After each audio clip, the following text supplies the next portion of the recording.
Hello everyone, सो कैसे हैं आप सभी। This is Ashish Kumar once again welcome you all to WS cube cyber security learners. आज की आपकी जो लाइव सेशन रखी गई है ये बहुत इंटरेस्टिंग होने वाली है आप सभी के लिए। ये इंटरेस्टिंग क्यों होगी, इसमें ऐसा क्या खास है?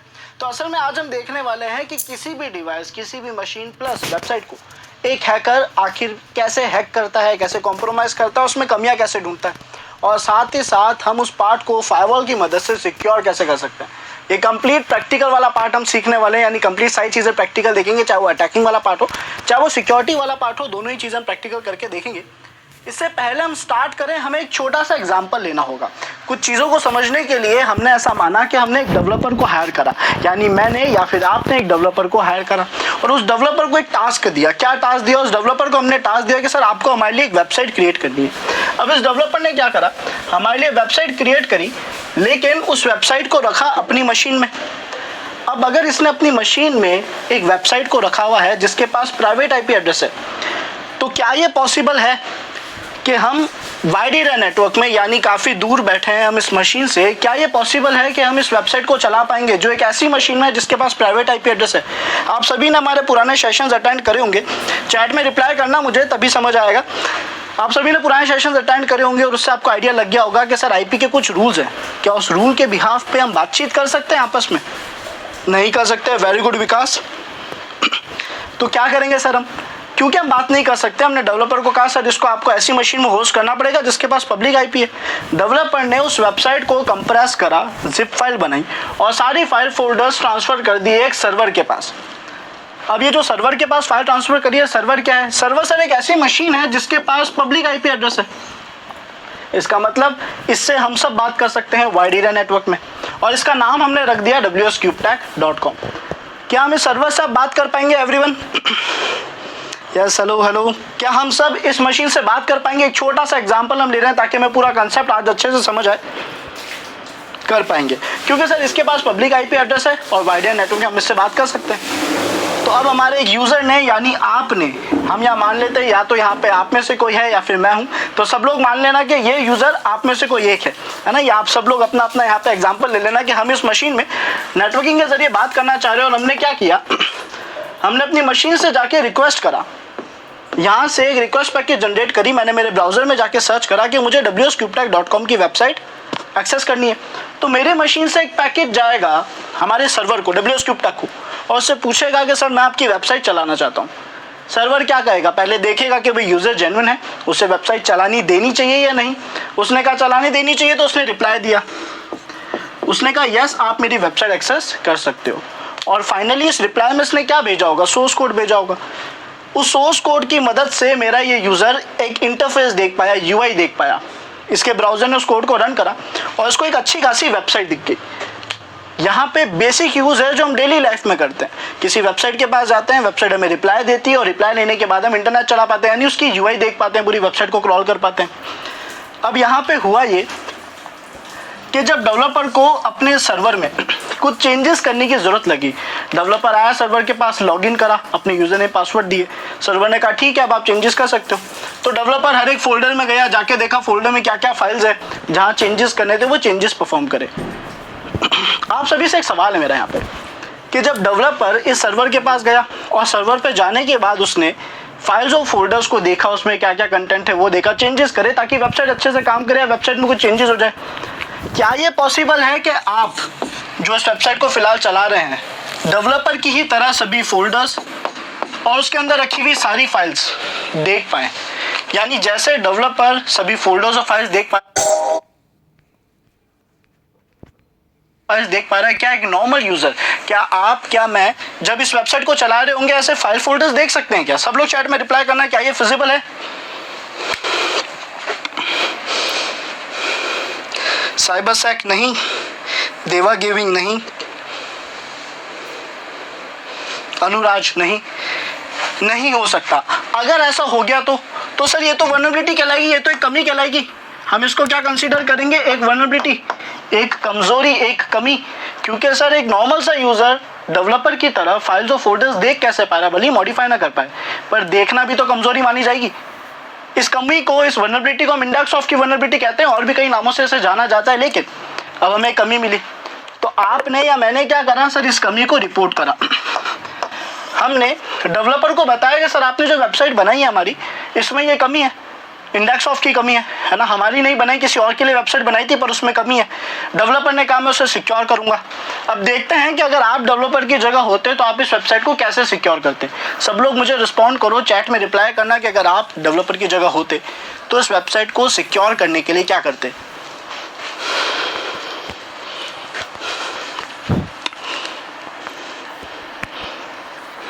चैट में रिप्लाई।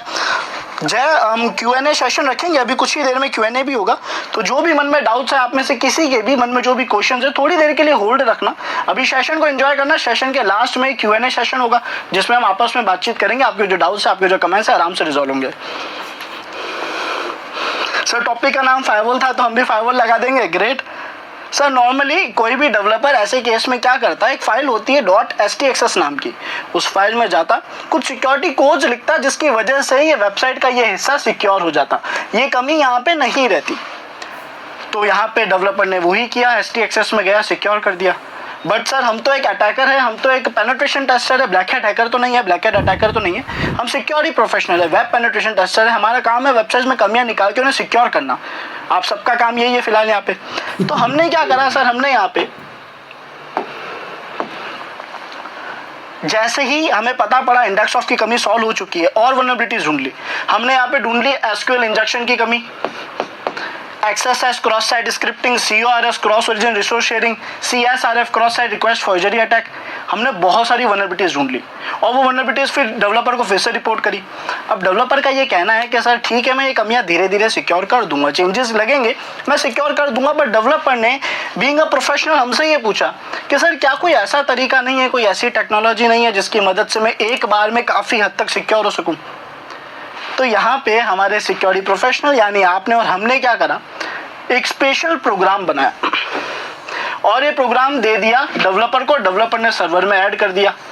अब ये जो हमारा स्पेशल प्रोग्राम है, इसने डेवलपर को एक ही बार में कई सारी वल्नरेबिलिटी से सेव कर दिया, सिक्योर कर दिया। ये प्रोग्राम क्या है, कैसे काम आ रहा है, इसने कैसे डेवलपर के लिए ये कैसे गेम चेंजर जो है साबित हुआ, इसने कैसे पूरा का पूरा गेम चेंज कर दिया नॉर्मली हर एक डेवलपर को, चाहे एक सीनियर डेवलपर हो चाहे एक जूनियर डेवलपर हो। इसने कितनी ही बेकार वेबसाइट बनाई हो, ऐसा मान लेते हैं कितनी ही खराब वेबसाइट बनाई हो, फिर भी केवल एक प्रोग्राम ऐड करने से बिना वेबसाइट की प्रोग्रामिंग चेंज करे वेबसाइट के आधी से ज़्यादा वल्नरेबिलिटीज सिक्योर हो गई। अब ये प्रोग्राम क्या है, आज हम इसी के बारे में पढ़ने वाले हैं। हमने इस प्रोग्राम के बारे में पॉइंटर बाय पॉइंटर समझना पड़ेगा। और ये हम समझ कैसे पाएंगे सर, इस पर्टिकुलर पार्ट, इस टॉपिक का नाम है फायरवॉल, है ना, या फिर इस प्रोग्राम का नाम, इस टेक्नोलॉजी का नाम है फायरवॉल। फायरवॉल एग्जैक्टली क्या है, हमने छोटा बहुत इंट्रोडक्शन तो देख लिया है, कह सकते हैं इस डेमो के जरिए थोड़ा समझ लिया कि फायरवॉल है क्या।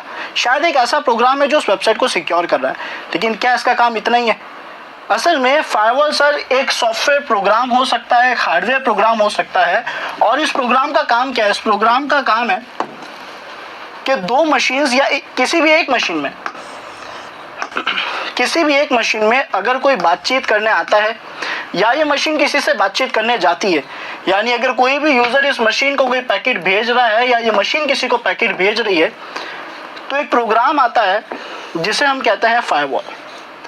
ये नज़र रखता है इन पैकेट्स पे। इसका काम है ये ध्यान रखना कि कोई भी मिलीशियस पैकेट, कोई भी ऐसा पैकेट जो इस डिवाइस के लिए हार्मफुल है, जो इस डिवाइस को नुकसान पहुंचा सकता है, इस डिवाइस के लिए अलग अलग प्रॉब्लम्स क्रिएट कर सकता है, वो पैकेट गलती से भी यहाँ ना पहुँचे और ना ही इसकी मशीन से बाहर जा सके। ये प्रोग्राम ये मैनेज कैसे करता है, क्या चीज़ खराब है, क्या चीज़ सही है, ये कैसे मैनेज करेगा? तो सर इसके पास एक रूल बुक है, रूल्स की एक बुक है, इसमें सारे रूल्स लिखे हुए हैं। इसका कहना है किसी ने भी मेरे रूल को तोड़ा तो वो पैकेट यूजर तक पहुंचेगा नहीं, मैं उसे रोक दूंगा, मुझे समझ आ जाएगा कि आपका पैकेट जेन्युइन नहीं है, आपका जो पैकेट है वो मिलीशियस है, खतरनाक है। अब सर यहाँ पे नॉर्मली ये दो चीज़ों पे फोकस करता है, इसके बारे में समझना जरूरी है, तभी आप अटैकिंग जो है अच्छे से कर पाएंगे और सिक्योरिटी भी अच्छे से अप्लाई कर पाएंगे। फायरवॉल दो तरीके से काम करता है।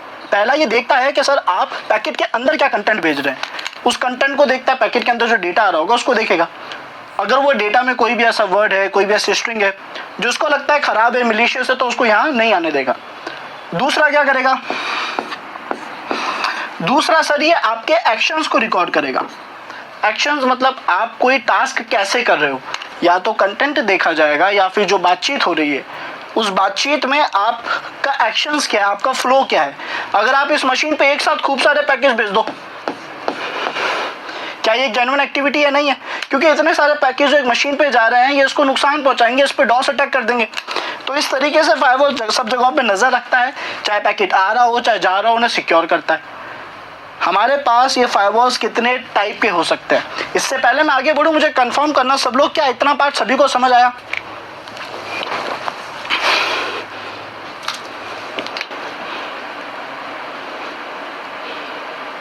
थैंक यू, मुझे कंफर्म करना सब लोग, क्या इतना पार्ट सभी को अच्छे से क्लियर हुआ? ठीक है, तो इतना समझ आया। फायरवॉल एक प्रोग्राम है, एक ऐसा प्रोग्राम जो नेटवर्किंग में आते जाते पैकेज पे नजर रख रहा है, उसमें जो डेटा जा रहा है उस पर भी नजर रख रहा है, और हम जिस तरीके से पैकेज भेज रहे हैं, जो एक्शंस आप परफॉर्म कर रहे हैं उन पर भी नजर रख रहा है। कुछ भी खतरनाक लगा, कुछ भी इसको लगा मिलीशियस है, तो वो पैकेट ये यूजर तक नहीं जाने देगा। अब हमारे पास टाइप्स ऑफ फायरवॉल्स क्या आ जाते हैं, हमारे पास कितने टाइप्स हैं फायरवॉल्स के, तो इसको समझने के लिए आप यहाँ पे देख सकते हो हमारे पास 3 टाइप डिफाइन करे गए हैं टाइप्स ऑफ फायरवॉल्स में। सबसे पहला टाइप है होस्ट बेस्ड फायरवॉल। क्या है host based firewall? Sir host based जैसे इसका नाम है, एक ऐसा फायरवॉल जो एक पर्टिकुलर होस्ट के लिए बनाया गया है। एक ऐसा फायरवॉल जो बनाया गया है केवल एक डिवाइस के लिए, केवल एक मशीन के लिए। अब चाहे ये हार्डवेयर प्रोग्राम हो चाहे सॉफ्टवेयर प्रोग्राम हो, हम मान लेते हैं फिलहाल अभी एक सॉफ्टवेयर प्रोग्राम है।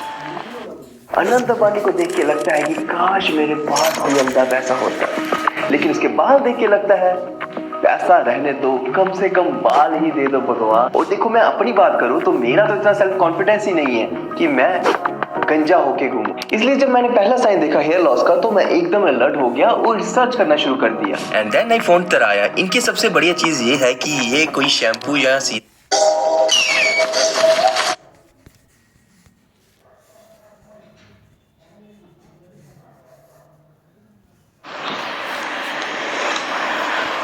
पहला कंप्लीट डब्ल्यू काम आएगा, अगर वो तक नहीं। टाइप्स ऑफ फायरवॉल्स में सबसे पहला टाइप है होस्ट बेस्ड फायरवॉल। क्या है host based firewall? Sir host based जैसे इसका नाम है, एक ऐसा फायरवॉल जो एक पर्टिकुलर होस्ट के लिए बनाया गया है। एक ऐसा फायरवॉल जो बनाया गया है केवल एक डिवाइस के लिए, केवल एक मशीन के लिए।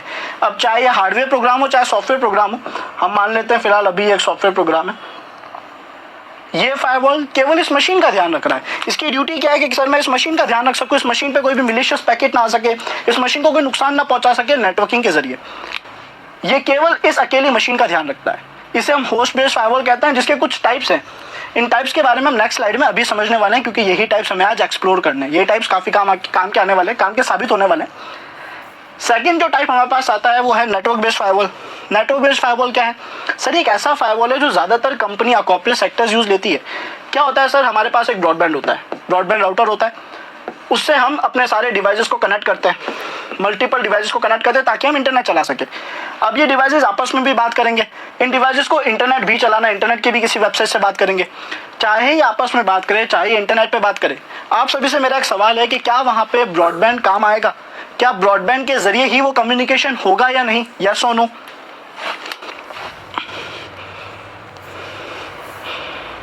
सब लोग रिप्लाई करना, क्या हमारा ब्रॉडबैंड वहाँ यूज आ रहा है? क्या सारा डेटा इसी के जरिए होके जा रहा है, चाहे इंटरनल यानी लैन का कम्युनिकेशन हो चाहे वैन का कम्युनिकेशन हो? डेफिनेटली काम आ रहा है। वेरी गुड, बहुत अच्छे। इसका मतलब नेटवर्किंग कंसेप्ट अच्छे से देखे हैं हमने। तो यहाँ पे सर हम क्या करते हैं, एक फायरवॉल कॉन्फ़िगर करते हैं हमारे राउटर ब्रॉडबैंड के साथ ही। जब हम ऐसा करते हैं तो फायरवॉल क्योंकि ब्रॉडबैंड से ही जुड़ चुका है, अब जितनी भी कम्युनिकेशन होगी, जितनी भी बातचीत होगी, ये सब पे नजर रख पाएगा। यानी एक ही फायरवॉल से पूरा नेटवर्क सिक्योर हो गया। पूरा लोकल एरिया नेटवर्क जितने भी यूजर्स मेरी मशीन में जुड़े हुए थे वो सारे सिक्योर हो गए। हर एक मशीन में एक एक फायरवॉल कॉन्फ़िगर करने की जरूरत नहीं पड़ेगी। ये फॉर्मेट फॉलो करती है कंपनियां यानी कॉर्पोरेट सेक्टर्स। आई होप आप सभी को सेकंड फायरवॉल का टाइप समझ आ गया होगा। फिर थर्ड टाइप आता है जिसको हम कहीं भी और कैसे भी यूज ले सकते हैं, ये है वर्चुअल फायरवॉल। क्या है sir virtual firewall, virtual based firewalls क्या है? ये ऐसे फायरवॉल्स हैं जो एज अ वर्चुअल सॉफ्टवेयर या वर्चुअल ऑपरेटिंग सिस्टम वर्क करते हैं।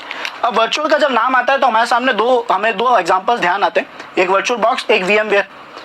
क्या आप सब लोग वर्चुअल बॉक्स और वीएमवेयर से फेमिलियर हैं? सभी ने यूज लिया उसको? बिल्कुल फेमिलियर है, ठीक है। तो सर ये जो VMware और वर्चुअल बॉक्स है क्या कर रहे हैं, हम इसके अंदर कई सारे ऑपरेटिंग सिस्टम इंस्टॉल कर सकते हैं। ये हर एक ऑपरेटिंग सिस्टम में जो भी हार्डवेयर डिवाइसेस दे रहा है या जो ऑपरेटिंग सिस्टम इंस्टॉल कर रहा है वो एक वर्चुअल इन्वायरमेंट में कर रहा है, सॉफ्टवेयर बेस्ड तरीके से कर रहा है। तो जिस तरीके से हमने हमारे VMware या वर्क स्टेशन में काली लिनक्स को इंस्टॉल करा, मेटास्प्लोइटेबल 2 को इंस्टॉल करा, विंडोज़ को इंस्टॉल करा, उसी तरीके से हम एक ऑपरेटिंग सिस्टम इंस्टॉल करते हैं जैसे pfSense। वैसे तो ये एक प्रोग्राम है बट फिर भी हम इस ऑपरेटिंग सिस्टम कंसीडर करें ताकि आप लोग भी इसका काम अच्छे से समझ पाओ। तो हमने pfSense नाम का एक ऐसा ऑपरेटिंग सिस्टम इंस्टॉल करा जो कंप्लीट फायरवॉल है। ये क्या करेगा सर, ये आपको देगा कोई एड्रेस, एक ऐसा एड्रेस जिसे आप कहते हैं प्रॉक्सी एड्रेस, है ना।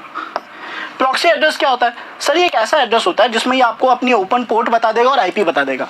इसका ये कहना है कि कोई भी जो आपसे बातचीत करेगा, अगर आप उसका डेटा इस रास्ते से होकर भेजते हो, एक रास्ता दे दिया जैसे बबसूट करता है, बबसूट हमें प्रॉक्सी एड्रेस लाके दे देता है 8080 का, उसका कहना है कि भाई जितना भी डेटा यहाँ से जाएगा मेरे कंट्रोल में रहेगा। उसी तरीके से pfSense भी कह रहा है, pfSense कह रहा है सर जितना भी डेटा इस रास्ते से होके जाएगा, pfSense की दी हुई पोर्ट से, उसकी IP से होके जाएगा, ये वहाँ पे फायरवॉल्स के रूल लगाएगा, वो सारा डेटा सिक्योर हो जाएगा। तो मैं इसकी मदद से इन सारी मशीन को सिक्योर कर सकता हूँ। कैसे, इन मशीन की सेटिंग्स में जाऊँगा और वहाँ जाके कहूँगा अच्छा आपका डेटा इस प्रॉक्सी एड्रेस से होकर जाना चाहिए, और जब डेटा इस प्रॉक्सी एड्रेस से होकर जाएगा तो मैं ऑटोमेटिकली सेफ हो जाऊँगा। ये हमारे 3 टाइप्स थे फायरवॉल्स के। मैं चाहूँगा आप सब लोग मुझे कंफर्म कर दे चैट में, क्या ये तीनों टाइप्स सभी को अच्छे से क्लियर हो चुके हैं।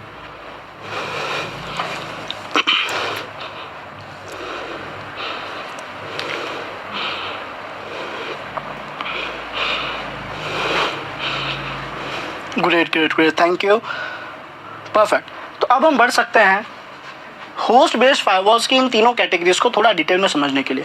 और अच्छी बात यह है कि हमारा जो थ्योरेटिकल पार्ट है बहुत कम है, केवल एक स्लाइड का थ्योरेटिकल पार्ट बचा है, उसके बाद हम जंप करेंगे प्रैक्टिकल पार्ट की तरफ, है ना। परफेक्ट, तो चलो बात करते हैं होस्ट बेस्ड फायरवॉल की, उसको थोड़ा और आगे कंटिन्यू कर लेते हैं।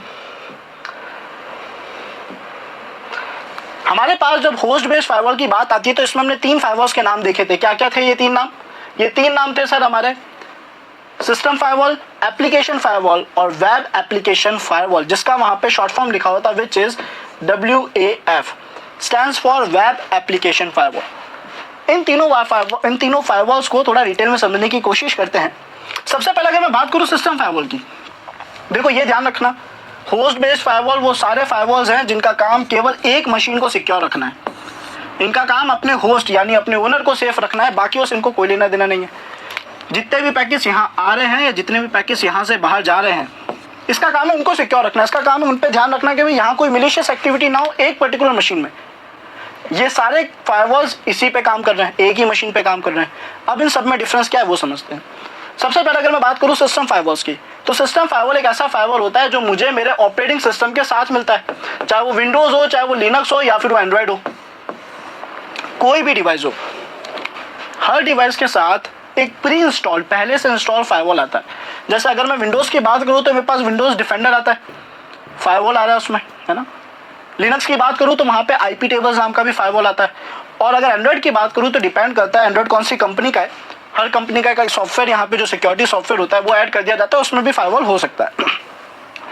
अगर मैं बात करता हूँ सिस्टम फायरवॉल्स की, तो हमें पता है ये वो फायरवॉल्स हैं जो सिस्टम में प्री इंस्टॉल्ड है, ऑपरेटिंग सिस्टम अपने साथ लेकर आया है। काम इनका भी वही है, जो नेटवर्किंग में बातचीत हो रही है उनको सेव करना, सिक्योर करना। लेकिन एप्लीकेशन फायरवॉल में क्या डिफरेंस आ जाएगा? तो sir application firewall user install firewalls है, जो एक यूजर इंस्टॉल कर रहा है। फॉर एग्जाम्पल सर हमने अपने मशीन में क्विकहिल का एंटीवायरस इंस्टॉल करा, हमने अपने मशीन में UTF नाम का एक फायरवॉल होता है लिनक्स फायरवॉल, वो इंस्टॉल करा, या हमने किसी भी दूसरी कंपनी का, एक थर्ड पार्टी कंपनी का कोई फायरवॉल प्रोग्राम सेटअप करा है, चाहे हार्डवेयर डिवाइस हो चाहे प्रोग्राम हो, वो पर्टिकुलर फायरवॉल्स एप्लीकेशन फायरवॉल्स कहलाएंगे, यानी वो सारे फायरवॉल जो यूजर इंस्टॉल कर रहा है। आई होप दोनों सभी को अच्छे से क्लियर होंगे।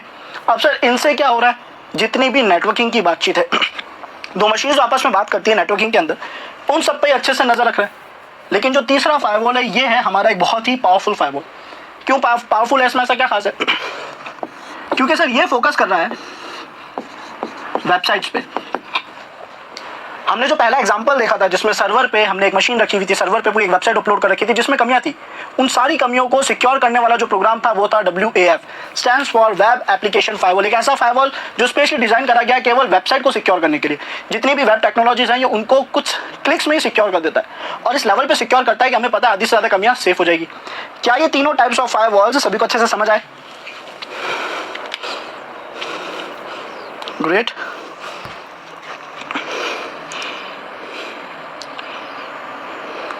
यस विकास, शॉर्ट जल्दी उसका भी टाइम आ जाएगा। क्या समझ आ गया? Perfect perfect.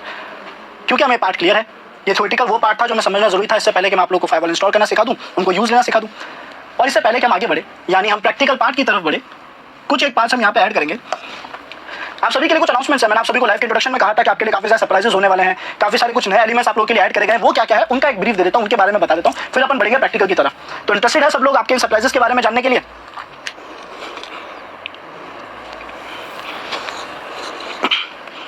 चलो इंटरेस्टेड है, ग्रेट। तो यहाँ पे पहला complete WS tube tech team की तरफ से आप सभी को मैं और पूरी टीम थैंक्स कहना चाहेगी, बिकॉज आप सभी ने ओवरऑल जो हमें यहाँ पे प्यार और सपोर्ट दिया जब से चैनल स्टार्ट हुआ है, चाहे हमारा WS ट्यूब टेक चैनल हो चाहे WS tube cyber security channel हो, आप लोगों ने जो यहाँ पे प्यार जो सपोर्ट दिखाया है वो बहुत ही अनबिलीवेबल है। जैसा आप देख सकते हैं पहले चैनल पे जो हमारा पुराना चैनल था यानी WS ट्यूब टेक का जो चैनल है, एक वीडियो पे वहाँ पे आपने 2.2 करोड़ व्यूज तक पहुंचा दिया, जो नियर टू मतलब 22 मिलियन व्यूज तक आपने एक वीडियो को पहुंचा दिया। ये कुछ ऐसी चीजें हैं जिसपे हम नॉर्मली बिलीव नहीं कर सकते। ये सब पॉसिबल हो पाया, फिजिबल हो पाया आप सबके प्यार और सपोर्ट की तरफ से, तो उसके लिए थैंक यू। हमारे नए चैनल पे भी आप लोगों ने एक वीडियो को एक ही साल में, आई थिंक जहाँ तक हमें पता है जनवरी 1 2024 में ही हमने WS tube cyber security channel को लॉन्च करा था। एक साल भी नहीं हुआ है, आपने उसको अप्रॉक्स 2 मिलियन व्यूज तक पहुंचा दिया है और दूसरे कुछ और वीडियोस को भी अच्छे व्यूज तक पहुंचा दिया है। तो इससे पहले मैं आपको सरप्राइजेस बताऊं, इसके बारे में आगे बताऊं, आप सबको थैंक यू कहना चाहूंगा, दिल से आप सबको थैंक यू। आप सबने बहुत अच्छे लेवल पे सपोर्ट करा। हम कोशिश करेंगे कि आप लोगों के इस प्यार को और बढ़ा सके। ये कैसे होगा? हमने ओवरऑल जो देखा आप लोगों को कंबाइंड कोर्सेज बहुत पसंद आ रहे हैं और आप लोग कंटिन्यूस उसी की रिक्वेस्ट कर रहे हैं, चाहे वो पाइथन का हो चाहे वो किसी का भी हो। तो इस जनवरी सरप्राइज बता दूं,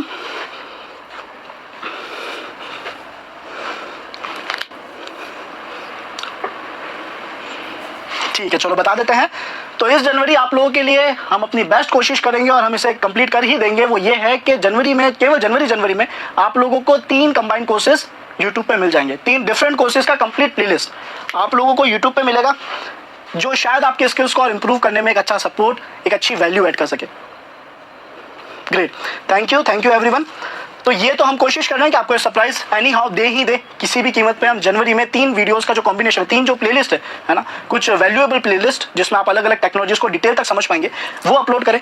एक गैप यहाँ पे रह जाता है, वो है शायद बहुत ज़्यादा प्रैक्टिकल एक्सप्लॉयटेशन वाले पार्ट का, हैकिंग वाले पार्ट का, जो यूट्यूब की गाइडलाइंस, यूट्यूब की कम्युनिटी सपोर्ट नहीं कर रही है। तो वहाँ पे हम थोड़ा लैग करते हैं, क्योंकि अगर चैनल ही बंद हो गया तो आपसे कनेक्टेड नहीं रह पाएंगे, आपको आगे का कंटेंट डिलीवर नहीं कर पाएंगे। उसका ध्यान रखते हुए वो कुछ गैप्स आते हैं। फिर भी हमने बहुत कोशिश करी कि आपको ज़्यादा से ज़्यादा प्रैक्टिकल इन 3 कंबाइंस में मिले। 1-2 कंबाइंस फिलहाल बनेगी, इन प्रोसेस है, लेकिन हम कोशिश करेंगे जैन में आपको मिलेगी ही मिलेगी।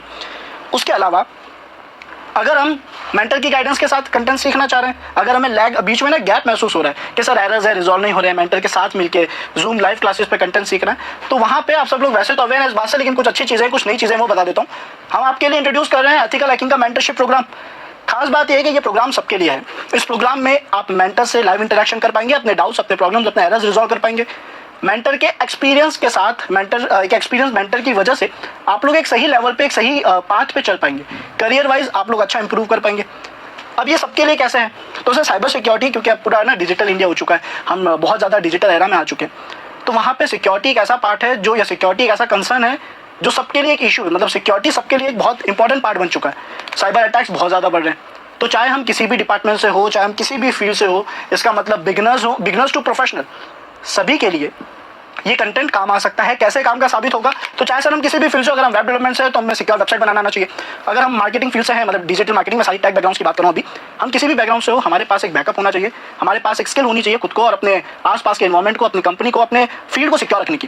तो वो सारा कंटेंट आपको यहाँ पे मिलने वाला है। और उसके अलावा अगर साइबर सिक्योरिटी हमारा पैशन है, अगर हम इसे बहुत ही डिटेल में एज अ पैशन जीना चाहते हैं, तो यहाँ पे बेसिक से एडवांस तक आपको डिटेल लेवल पे सारा कंटेंट मिलेगा। इस कंटेंट में खास क्या मैं बता देता हूँ, जो सलाह में मिनट, ठीक है।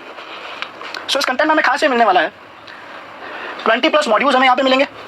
40+ cyber security ethical hacking tools मिलेंगे, जिसमें कई सारे टूल्स प्रीमियम होते हैं, लेकिन उनके आप कह सकते हो क्रैक्स आपको मिलते हैं, ओपन सोर्स टूल्स मिलते हैं, उनका यूज लेने का आपको अलग अलग तरीके पे डिटेल में बताया जाता है, काफी सारे कंसेप्ट। उसके अलावा आप एक केस स्टडी देखेंगे जिससे आपको आइडिया लगेगा ये फील्ड कैसी है, उसको और थोड़ा डिटेल में एक्सप्लोर कर पाओगे। 3 मेजर प्रोजेक्ट्स, कुछ ऐसे प्रोजेक्ट्स जो आपकी पोर्टफोलियो को स्ट्रॉन्ग बनाएंगे और साथ ही साथ आपके स्किल्स को एक अच्छे लेवल पे चैलेंज करेंगे, ताकि आप लोग एक बेटर लेवल पे सीख तो रही हैं लेकिन अपने स्किल्स को शार्प भी कर सके। और इसी में वैल्यू ऐड करेंगे हमारे असाइनमेंट्स। आपको मिलने वाले हैं 12 असाइनमेंट्स। ये असाइनमेंट्स वो टास्क है जो आप डेली क्लास में परफॉर्म करते हो, इनको थोड़ा चैलेंजिंग बनाया गया है ताकि आप ओवरऑल क्लास में करीब सारी चीज़ों को प्रैक्टिस कर सके, अगेन अपने स्किल्स को अच्छे लेवल पे शार्प कर सके। ठीक है, टूल्स में हमें कौन कौन से टूल्स मिलने वाले हैं? वैसे तो बहुत सारे टूल्स हैं, बट आप एक बेसिक आइडिया देख सकते हो। यहाँ पे आपको कुछ टूल्स के इमेजेस देखने को मिल रहे हैं, आपको एक आइडिया लग जाएगा। और एक खास बात हमारे मन में जो सबसे बड़ा डाउट है कि सर अगर हम साइबर सिक्योरिटी को अपना पैशन मानते हैं या बनाना चाहते हैं, इसमें करियर बनाना चाहते हैं, तो ये क्लैरिटी जरूर होनी चाहिए है कि साइबर सिक्योरिटी में आगे करियर कैसा है, जॉब अपॉर्चुनिटीज कैसी है, पे स्केल कैसा रहता है, हमें अप्लाई करने के लिए किन बातों का ध्यान रखना होता है। तो एक क्विक इंट्रोडक्शन इस पार्ट का हम देखेंगे। सबसे पहले जिस कोर्स के बारे में मैंने अभी आपको बताया वो एथिकल हैकिंग कोर्स था। तो सर अगर हम इस एथिकल हैकिंग कोर्स को कंप्लीट करते हैं तो उससे हमारे लिए क्या वैल्यूज बनती है और हम आगे जॉब के रिगार्डिंग क्या क्या कर सकते हैं, क्या क्या स्टेप्स हमें लेने चाहिए। आप देखोगे यहाँ पे कुछ जॉब प्रोफाइल्स डिफाइन करी गई है, जैसे security analyst, network security analyst, ethical hacking trainer और इन्फॉर्मेशन सिक्योरिटी एनालिस्ट। ये जो आपको चारों जॉब टाइटल्स यहाँ पे देखने को मिल रहे हैं, ये टाइटल्स आपके लिए एक वैल्यू ऐड कर रहे हैं। कैसे कर रहे हैं मैं बताता हूँ सभी को। जब भी मैं जॉब अप्लाई करने के लिए जाता हूँ या जब भी हम as a fresher job apply करने के लिए जाते हैं तो हम एक बहुत बड़ी गलती करते हैं। क्या गलती करते हैं? आप सभी से एक सवाल पूछूंगा कि अगर आज आप लोगों को एक अपॉर्चुनिटी मिले, आपके सामने जॉब प्रोफाइल है ना, एक जॉब प्रोफाइल जिसमें जेडी जॉब डिस्क्रिप्शन में लिखा हुआ या जॉब टाइटल में लिखा हुआ सीनियर साइबर सिक्योरिटी, एक second, senior cyber security manager, तो क्या आप एक एथिकल हैकिंग कोर्स कंप्लीट करने के बाद एज अ फ्रेशर इस जॉब के लिए अप्लाई करोगे, यस और नो? सब लोग रिप्लाई करना इसका।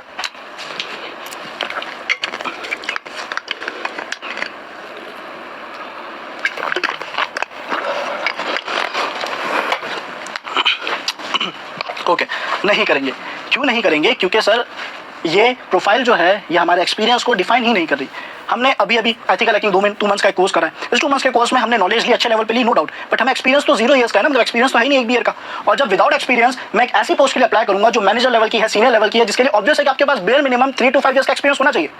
तो क्या मेरा जो सीवी है वो यहाँ पे सिलेक्ट करा जाएगा? क्या उसे एंटरटेन करा जाएगा? नहीं करा जाएगा। और यही एक बहुत बड़ा लूपहोल है, यही एक गैप हमारे इसमें रह जाता है कि हम अप्लाई करते हैं और हम कहते हैं सारी कंपनियां तो सर एक्सपीरियंस मांग रही है।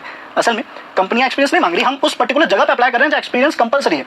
अगर मैं यहीं पे कुछ कीवर्ड्स ऐड कर लूँ, फॉर एग्जाम्पल सिक्योरिटी एनालिस्ट था, हम यहाँ पे एक ऐसी प्रोफाइल पे अप्लाई करते हैं जो होती है जूनियर सिक्योरिटी एनालिस्ट, तो क्या ये हमारे लिए एक अच्छी प्रोफाइल साबित होती है? अगर ऐसी होती है जूनियर एथिकल हैकिंग ट्रेनर, है ना, या फिर एथिकल हैकिंग ट्रेनर इंटर्न, जब हमारे पास ऐसे कीवर्ड्स आते हैं जो साफ साफ कह रहे हैं कि ये प्रोफाइल्स किसी फ्रेशर के लिए है, तो हमें वहाँ पे अप्लाई करना चाहिए। तो हमारे वैल्यू ऐड करती है। और कैसी वैल्यू ऐड करती है तो मैं आपको बताता हूँ।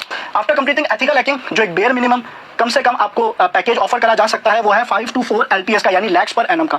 ईयरली आप 4 to 5 LPA जो है लैक्स पर एनम जो है अर्न कर सकते हो, ये बेयर मिनिमम है। अगेन ये डिपेंड करता है कि आप कौन सी कंपनी में अप्लाई कर रहे हैं, आपने अपने इंटरव्यू में ओवरऑल परफॉर्मेंस, अपनी प्रेजेंटेशंस कैसी रखी है ना, आप कितनी वैल्यू ऐड कर रहे हैं कंपनी के लिए, सारी बातें वो डिपेंड करेगी। फिर अगर हम डिजिटल फॉरेंसिक्स जैसे फील्ड की तरफ जाते हैं, साइबर सिक्योरिटी के अंदर ही है, तो हमें 8 to 9 LPA तक के पैकेजेस ऑफर होते हैं। और नॉलेज को अपडेट करें, नेटवर्क सिक्योरिटी की तरफ जाए तो 9 to 10, वेब और AP के पेन टेस्टिंग की तरफ जाए तो अगेन 10 to 12 LPA तक की जो हमें कह सकते हैं जॉब्स ऑफर करी जाती है ना, इतनी इनकम हम यहाँ पे कर सकते हैं। लेकिन हमें ध्यान रखना होगा अगेन लर्नर्स कि हम कहाँ अप्लाई कर रहे हैं, हमने अप्लाई कैसे करा है, उस कंपनी की वैल्यू क्या है, वो किस जगह पे, ये सारी बातें बहुत वैल्यू क्रिएट करती है। ये सारी बातें बहुत जरूरी है एक्चुअली।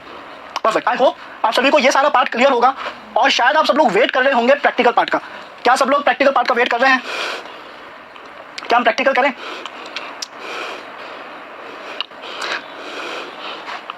अच्छा, प्रैक्टिकल स्टार्ट करने से पहले एक छोटा सा टास्क है जो सभी को करना है। ये इसी से मुझे पता पड़ेगा आप लोग कितना इंटरेस्टेड हो प्रैक्टिकल के लिए। 105 जने फिलहाल अप्रॉक्स जो है अभी लाइव में एक्टिव है। ठीक है, तो जितने भी लोग प्रैक्टिकल के लिए इंटरेस्टेड हैं, या तो कमेंट सेक्शन के जरिए, कमेंट की बात करूं, चैट की बात नहीं कर रहा, या तो कमेंट सेक्शन के जरिए या फिर एक वीडियो को, इस वीडियो को लाइक करके मुझे अपडेट कर दो कुछ ही देर में कि हम लोग रेडी हैं, तो हम प्रैक्टिकल की तरफ बढ़ते हैं। तब तक आप सबको ये टास्क दिया, आप इस टास्क को पूरा करें, तब तक मैं प्रैक्टिकल की तैयारी करता हूँ।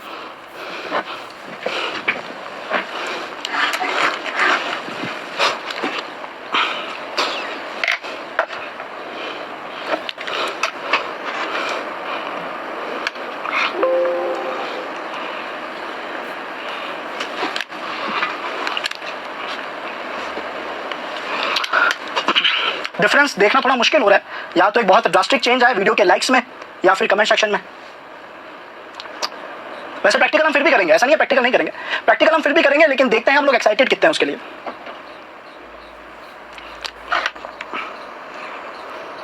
परफेक्ट, चलो बहुत अच्छे, ग्रेट। ठीक है लर्नर्स, तो हम बढ़ रहे हैं हमारे प्रैक्टिकल पार्ट की तरफ और इसको मैं थोड़ा और एक्साइटेड बना, थोड़ा और इसमें एक्साइटमेंट डाल देते हैं, थोड़ा और इंटरेस्टिंग बना देते हैं। ये इंटरेस्टिंग कैसे बनेगा? आप सब लोगों ने यहाँ पे अपनी सारी एक्साइटमेंट तो दिखा दी है। हम एक काम करते हैं, जो आपको पहली एग्जांपल मैंने दिया था जिसमें हमने देखा था कि एक वेबसाइट के फाइल्स और फोल्डर्स एक नॉर्मल यूजर देख पा रहा था, उस कमी को एक्सप्लोर करने के अलग अलग तरीके देखते हैं सबसे पहले, ताकि आप लोग देख पाओगे कि कितना आसान है और ये कमी कितनी वेबसाइट में कितनी जगहों पे है। इससे आपको पता पड़ेगा कि फायरवॉल की रिक्वायरमेंट कितनी ज़्यादा है, नीड कितनी ज़्यादा है, वेब एप्लीकेशन फायरवॉल की नीड कितनी ज़्यादा है। तो हम क्या करेंगे, हम विजिट करेंगे हमारे ब्राउजर पे। अब ये जो इंडेक्स ऑफ की कमी है उसको ढूंढने के बहुत सारे तरीके हैं, उनमें से कुछ तरीके मैं आप लोगों को अभी बताने वाला हूं। हो सकता है पूरा समझ ना आए, लेकिन आप देख के आइडिया जरूर लगा लोगे और शायद खुद प्रैक्टिकली भी कर पाओगे, है ना। तो केवल आप लोगों को कुछ नया एक्सपीरियंस देने के लिए हम ये ट्राई कर रहे हैं। अब इसमें हम करेंगे क्या, तो हमारे पास एक गूगल डॉक का ऑपरेटर है, एक ऑपरेटर जिसका नाम है इंडेक्स ऑफ। हम सबसे पहले उसका यूज लेंगे। तो हमने यहाँ पे लिखा इंडेक्स ऑफ, हाँ, तो हम यहाँ पे लिखेंगे इंडेक्स ऑफ कॉलन और उसके बाद हम जिस भी वेबसाइट्स की कमियां ढूंढना चाहते हैं उसके रिगार्डिंग कुछ कीवर्ड्स लिखने पड़ेंगे। ये कीवर्ड्स कैसे हो सकते हैं, मैं यहाँ पे किस बात का ध्यान रखना है तो मैं आप लोगों को बताता हूँ। फॉर एग्जाम्पल, अगर मैंने आज यहाँ पे लिखा फेसबुक, तो ये ऑपरेटर मेरे लिए कैसे फायदेमंद साबित होगा, ये मेरे लिए क्या काम करेगा। मैं डुअल को हटा देता हूँ, यहाँ पे इसकी रिक्वायरमेंट नहीं है, स्पेस मत देना। आप लोग अगर एंड टू एंड ट्राई करें तो स्पेस मत देना। Index of colon facebook.com, Facebook लिख दिया हमने, .com भी नहीं लिखना है। इंडेक्स ऑफ करेगा क्या सर, इसका कहना है कि आप मुझे जो भी वर्ड दोगे, जैसे अभी आपने कीवर्ड दिया फेसबुक, मैं आपको वो सारी वेबसाइट्स बताऊंगा जिसमें वो कीवर्ड यूज हो रहा है। पहला पार्ट ये नहीं कह रहा कि मैं आपको केवल फेसबुक की वेबसाइट लाके दूंगा, ये कह रहा है मैं आपको वो सारी वेबसाइट लाके दूंगा जिसमें ये वर्ड यूज लिया जा रहा है। फेसबुक वर्ड जिस भी वेबसाइट में यूज किया जाएगा सब दिखाएगा, लेकिन ये केवल वही वेबसाइट दिखाएगा जिसमें एक वर्नेबिलिटी होगी इंडेक्स ऑफ की। इसका मतलब ये मुझे सारी वर्नेबल वेबसाइट्स बताएगा जिसमें इंडेक्स ऑफ की कमी है, जिसके फोल्डर्स के अंदर रखा हुआ सारे फाइल सारा डेटा में देख सकता हूँ, प्लस जिसमें फेसबुक वर्ड यूज हो रहा होगा। हमने कहा देखते हैं, एक्सप्लोर करते हैं, एंटर प्रेस करा। मेरे पास कुछ एड्रेसेस यहाँ पे ओपन हुए हैं, मैं इनको बहुत ज्यादा एक्सप्लोर नहीं करूंगा, यूट्यूब पॉलिसी का हम ध्यान रखेंगे, बट आइडिया आप सभी को लग जाएगा और आप लोग ट्राई करेंगे तो और बेटर लेवल पे समझ पाओगे। मैंने जितने भी टैब्स यहाँ पे ओपन कर लिए, जितने भी टैब्स हमें यहाँ पे दिखा रहा है हमने सारे ओपन करने की कोशिश करी है ना। कंट्रोल बटन के साथ करना हो ताकि नए टैब में ओपन हो।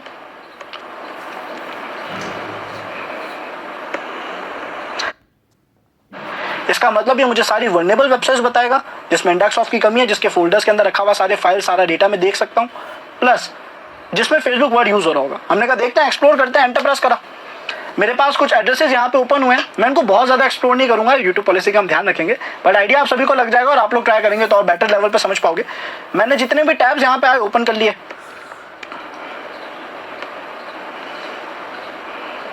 जितने भी टैब्स हमें यहाँ पे दिखा रहा है हमने सारे ओपन करने की कोशिश करी है ना। कंट्रोल बटन के साथ करना ताकि नए टैब में ओपन हो।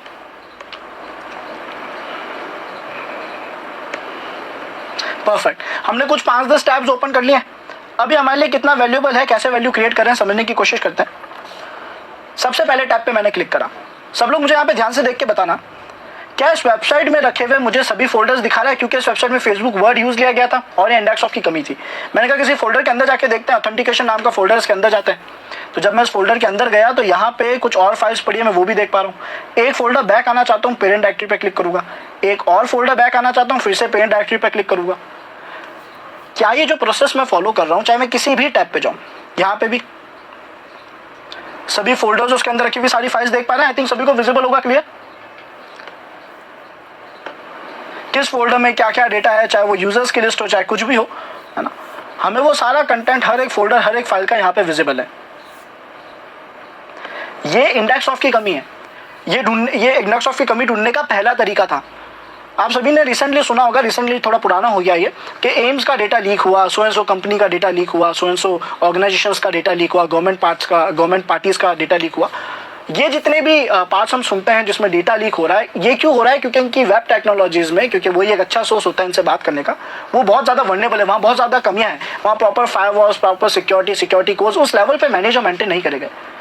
अगर आप लोग केवल इस छोटे से गूगल डॉक ऑपरेटर का यूज़ देते हैं तो आप देख सकते हो कि कितना ज़्यादा पावरफुल हो सकता है। अगर मैंने यहाँ पे लिख दिया इंडेक्स ऑफ, और ऐसे ही मैं ज़्यादा एक्सप्लोर नहीं करूँगा, लेकिन अगर मैंने कॉलम्स दे के लिख दिया यहाँ पे एम्स और एंटर प्रेस करा, तो आप यहाँ पे देखोगे कि कुछ कुछ ऐसे डोमेन्स हैं, खुद ट्राई कर लेना, कुछ कुछ ऐसे डोमेन्स हैं जिसके अंदर लिखा हुआ आप फाइल फोल्डर सभी इंडेक्स ऑफ की कमियां आप देख पा रहे हो, जो कि कनेक्टेड है कहीं ना कहीं हमारे टारगेट से या इस पर्टिकुलर डोमेन से, इस पर्टिकुलर वर्ड से। इसको और ज़्यादा एक्सप्लोर नहीं करूँगा, फिलहाल बंद कर देता हूँ, बट आई होप आप सबको आइडिया लग गया होगा कि सर जब हम इस तरीके से अलग अलग कीवर्ड सर्च करते हैं तो ये बहुत ज़्यादा फायदेमंद साबित होता है। इंडेक्स ऑफ की कमी थी, कमी हमने देख ली, इसको एक्सप्लोर करने के और भी तरीके हैं। जैसे आज अगर मैं किसी नॉर्मल वेबसाइट पे, एक वर्नेबल वेबसाइट पे विजिट करता हूँ जिसपे टेस्टिंग करना अलाउ है सबके लिए, हमने विजिट करा testphp.1 वेब पे, है ना, नॉर्मल सी वेबसाइट है। हम नॉर्मली क्या करते हैं, कभी भी किसी वेबसाइट में कोई इमेज, कोई फाइल दिखती है तो पहले उस फाइल को ओपन करते हैं, फिर उसका नाम हटा देते हैं। ऐसा करने पर भी हमें इंडेक्स ऑफ की कमी देखने को मिल सकती है। जैसे हम कोशिश करते हैं यहाँ पे किसी ऐसी जगह पे जाने की जहाँ पे हमें कुछ इमेजेस कुछ कंटेंट दिख जाए।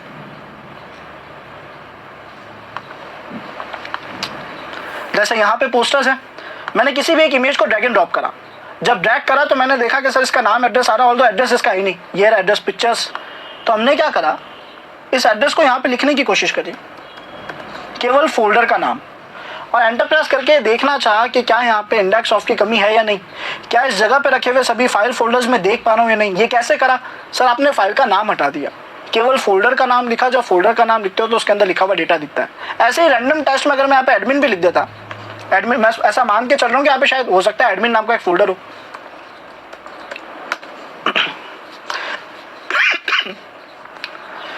तो क्या एडमिन के अंदर भी कुछ काम का डेटा हमें यहाँ पे विजिबल है। ऑल द डेटा काफ़ी काम आ सकता है हमारे, है ना। कैसे आएगा वो अभी हम डिस्कस नहीं कर सकते, एक अलग ही पार्ट है, अलग ही फील्ड है पेनिट्रेशन टेस्टिंग की, वेब पेनिट्रेशन टेस्टिंग की। बट आई होप आप सभी को आइडिया लग रहा होगा इस बारे में, है ना, कि ये कैसे वर्क कर रहा है और ये कैसी कमी है। अब अगर यही कमी हमारे प्लेटफॉर्म्स में, तो उन्हें सिक्योर कैसे करा जाए, उस पार्ट की तरफ भी मूव करें। ये सभी डेवलपर्स के लिए बहुत हेल्पफुल है। ये जो पूरा कंसेप्ट मैं बताने वाला हूँ केवल एक कमी की बात नहीं है, मैं आपको दिखा एक कमी रहा हूँ।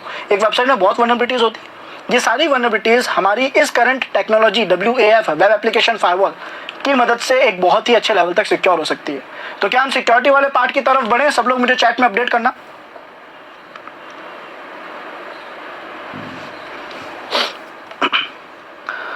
Yes, I am waiting for your response. आप सभी के रिस्पॉन्स के बिहाफ पे ही हम आगे देखेंगे कि हमें किस लेवल पे क्या क्या करना है।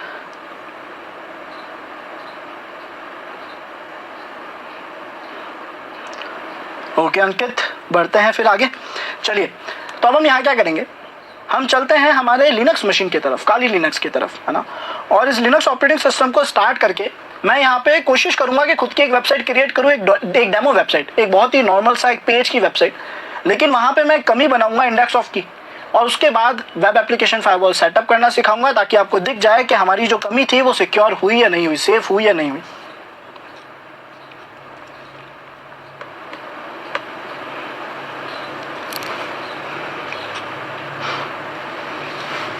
थोड़ा वेट करते हैं मशीन के रिबूट होने का।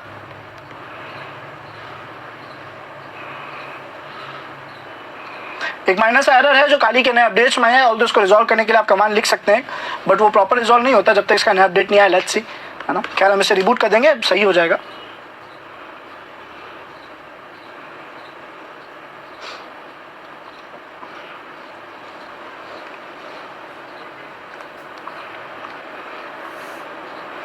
अच्छा, जब तक ये हमारी मशीन स्टार्ट हो रही है, आप सब लोग मुझे चैट में ये जरूर ड्रॉप कर सकते हैं कि आप लोग किस किस जगह से इस लाइव को अटेंड कर रहे हैं, है ना। किस जगह से आप बिलोंग करते हैं, इस लाइव को किस जगह से अटेंड कर रहे हैं।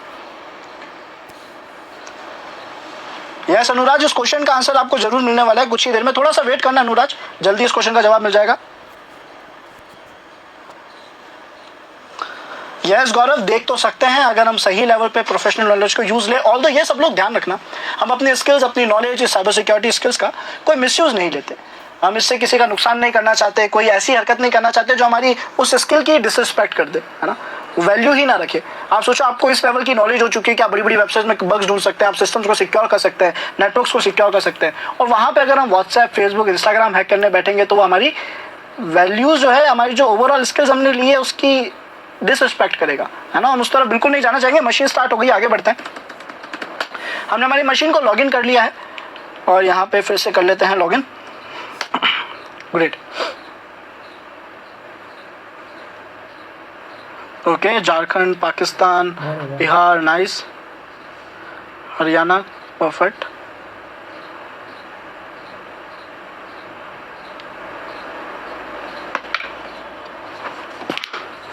हमारी काली मशीन स्टार्ट हो चुकी है। हम यहाँ पे क्या करेंगे सर, सबसे पहले हम अपने टर्मिनल पे जाएंगे और यहाँ पे जाके एक बहुत बेसिक सा कमांड लिखेंगे जो कि है सर्विस अपाचे टू स्टार्ट। इस कमांड को लिखने से क्या होगा, जब तक मैं कमांड लिख रहा हूँ आप सब लोग कोशिश करना, गैस करने की कोशिश करो, जिसको आइडिया है चैट में रिप्लाई करना कि अगर मैं कमांड लिखता हूँ सर्विस अपाचे टू स्टार्ट तो इस कमांड से एग्जैक्टली होगा क्या। आप लोग रिस्पॉन्ड करें, तब तक मैं कमांड को टाइप कर देता हूँ।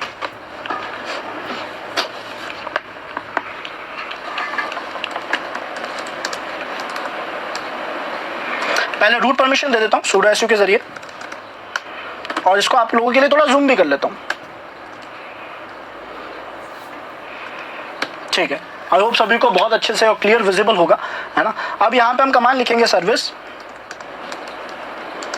अपाचे 2 स्टार्ट, ये लिख के एंटर प्रेस करेंगे और देखते हैं आप लोगों ने क्या रिस्पॉन्ड करा है। इस कमांड को लिखने से क्या होगा, बहुत अच्छे सर, इस कमांड को लिखने से आपकी मशीन में HTTP सर्विस चालू हो जाएगी जो यूज़ लेती है पोर्ट 80 को, यानी आपकी मशीन की पोर्ट 80 ओपन हो जाएगी और अपाचे का एक फोल्डर है, एक सिलेक्टेड फोल्डर, उस फोल्डर में जो भी डेटा रखा हुआ होगा अपाचे उस डेटा को होस्ट कर देगा, पोर्ट 80 पे शेयर कर देगा।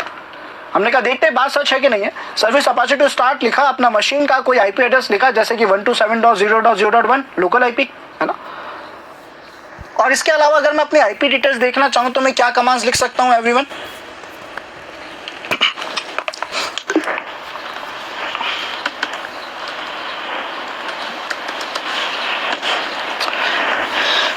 बहुत अच्छे, IF कॉन्फ़िग लिखेंगे, परफेक्ट, वेरी गुड अदाम नोहा। हमने यहाँ पे लोकल होस्ट :80 लिख दिया है, एंटर प्रेस करा ताकि हम इसकी वेबसाइट को एक्सेस कर सके। तो मेरे पास एक डेमो पेज आया है। क्या ये डेमो पेज एक ऐसे एड्रेस से आया है जो HTTP ने या जो अपाचे ने सिलेक्ट कर रखा था, वो एड्रेस है var www html। तो वहाँ चल के देखते हैं क्या ये पेज वहीं से होस्ट हो रहा है या नहीं। अगेन हमारे टर्मिनल पे जाएंगे, कमांड लाइन के जरिए सारे टास्क करेंगे। यहाँ पे कमांड लिखेंगे cd/var/www/html और एंटर प्रेस करके ls करेंगे तो आप देखोगे यहाँ पे index.html नाम की फाइल है। अब इस फाइल को मैं ओपन करूंगा किसी भी फाइल एडिटर के जरिए, चाहे वो नैनो हो चाहे वो gedit हो। तो हमने यहाँ पे कमांड लिखा gedit space index.html, enter press करा। आप सब लोग देख पाएंगे मेरे पास एक फाइल ओपन हुई है। वैसे तो HTML की कोडिंग है, हम ये मान के चल रहे हैं, मैं इस बारे में कोई नॉलेज नहीं है, कोई आइडिया नहीं है कैसे काम किए। तो हमने स्क्रॉल डाउन करा और स्क्रॉल डाउन करते करते हम पहुंच गए लाइन नंबर, आप देखेंगे लाइन नंबर 188 तक, जहां पे बॉडी टैग स्टार्ट हो रहा है। हमें यहाँ भी कुछ खास समझ नहीं आ रहा, हम ऐसा मान के चल रहे हैं। लेकिन अगर मैं लाइन नंबर 193 देखूं तो यहाँ पे लिखा हुआ है अपाचे 2 डार्क वेब और आशीष। शायद ये वही वर्ड्स हैं जो यहाँ पे इस वेब पेज पे हमें विजिबल थे, अपाचे 2 डार्क वेब आशीष। तो अगर सर हम इस फाइल के इस पर्टिकुलर डेटा को चेंज करें, है ना, डार्क वेब पे आशीष की जगह हैक लिख दें ऐसे ही रैंडमली, इसे सेव करें और इस वेब पेज को रीलोड करें, तो अगर यहाँ चेंज हो चुका है, इससे मुझे कंफर्म हो जाएगा कि ये वही पेज है जो वहाँ लिखा हुआ है जिसको भी हमने ओपन किया है। तो हमें पता है हमारा जो var www html नाम का फोल्डर है उसके अंदर का डेटा यहाँ पे शेयर हो रहा है HTTP सर्विस की मदद से पोर्ट नंबर 80 पे। ये सब क्यों हो रहा है, क्योंकि हमने अपाचे सर्विस को स्टार्ट करा है, service Apache 2 start command run करा है। Good, thank you devil. तो अब यहाँ पे देखते हैं कि कमी क्या है। हमने क्या करा, इस पर्टिकुलर लोकेशन पे इसको बंद कर देते हैं Ctrl+C के जरिए, ls लिख के देखा तो मैंने आना पहले से एक फोल्डर बना रखा है टेस्ट नाम का, या फिर मैं काम करता हूँ डिलीट कर देता हूँ, फिर से क्रिएट करता हूँ ताकि आप लोग कमी देख सके। मैंने यहाँ पे लिख दिया rm-rf टेस्ट, एंटर। अब यहाँ पे कोई भी फोल्डर कोई भी डेटा नहीं है। अब मैं एक फोल्डर क्रिएट करूंगा mkdir नाम से, फाइल का नाम फोल्डर का नाम कुछ भी रख देंगे। चलो आप में से किसी के नाम से रख देते हैं। किसके नाम से रखूँ फोल्डर का नाम, जो सबसे पहले रिप्लाई देगा उसी के नाम से रख देंगे।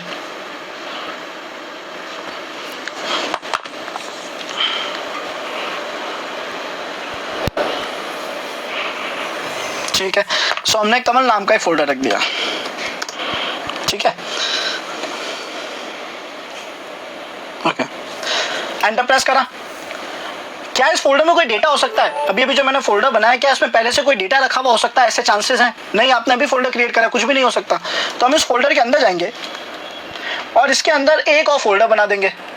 अब बताओ इस फोल्डर में किसका नाम रखा जाए, क्योंकि एक कमी में ये लोग अच्छा रोल प्ले करने वाले हैं।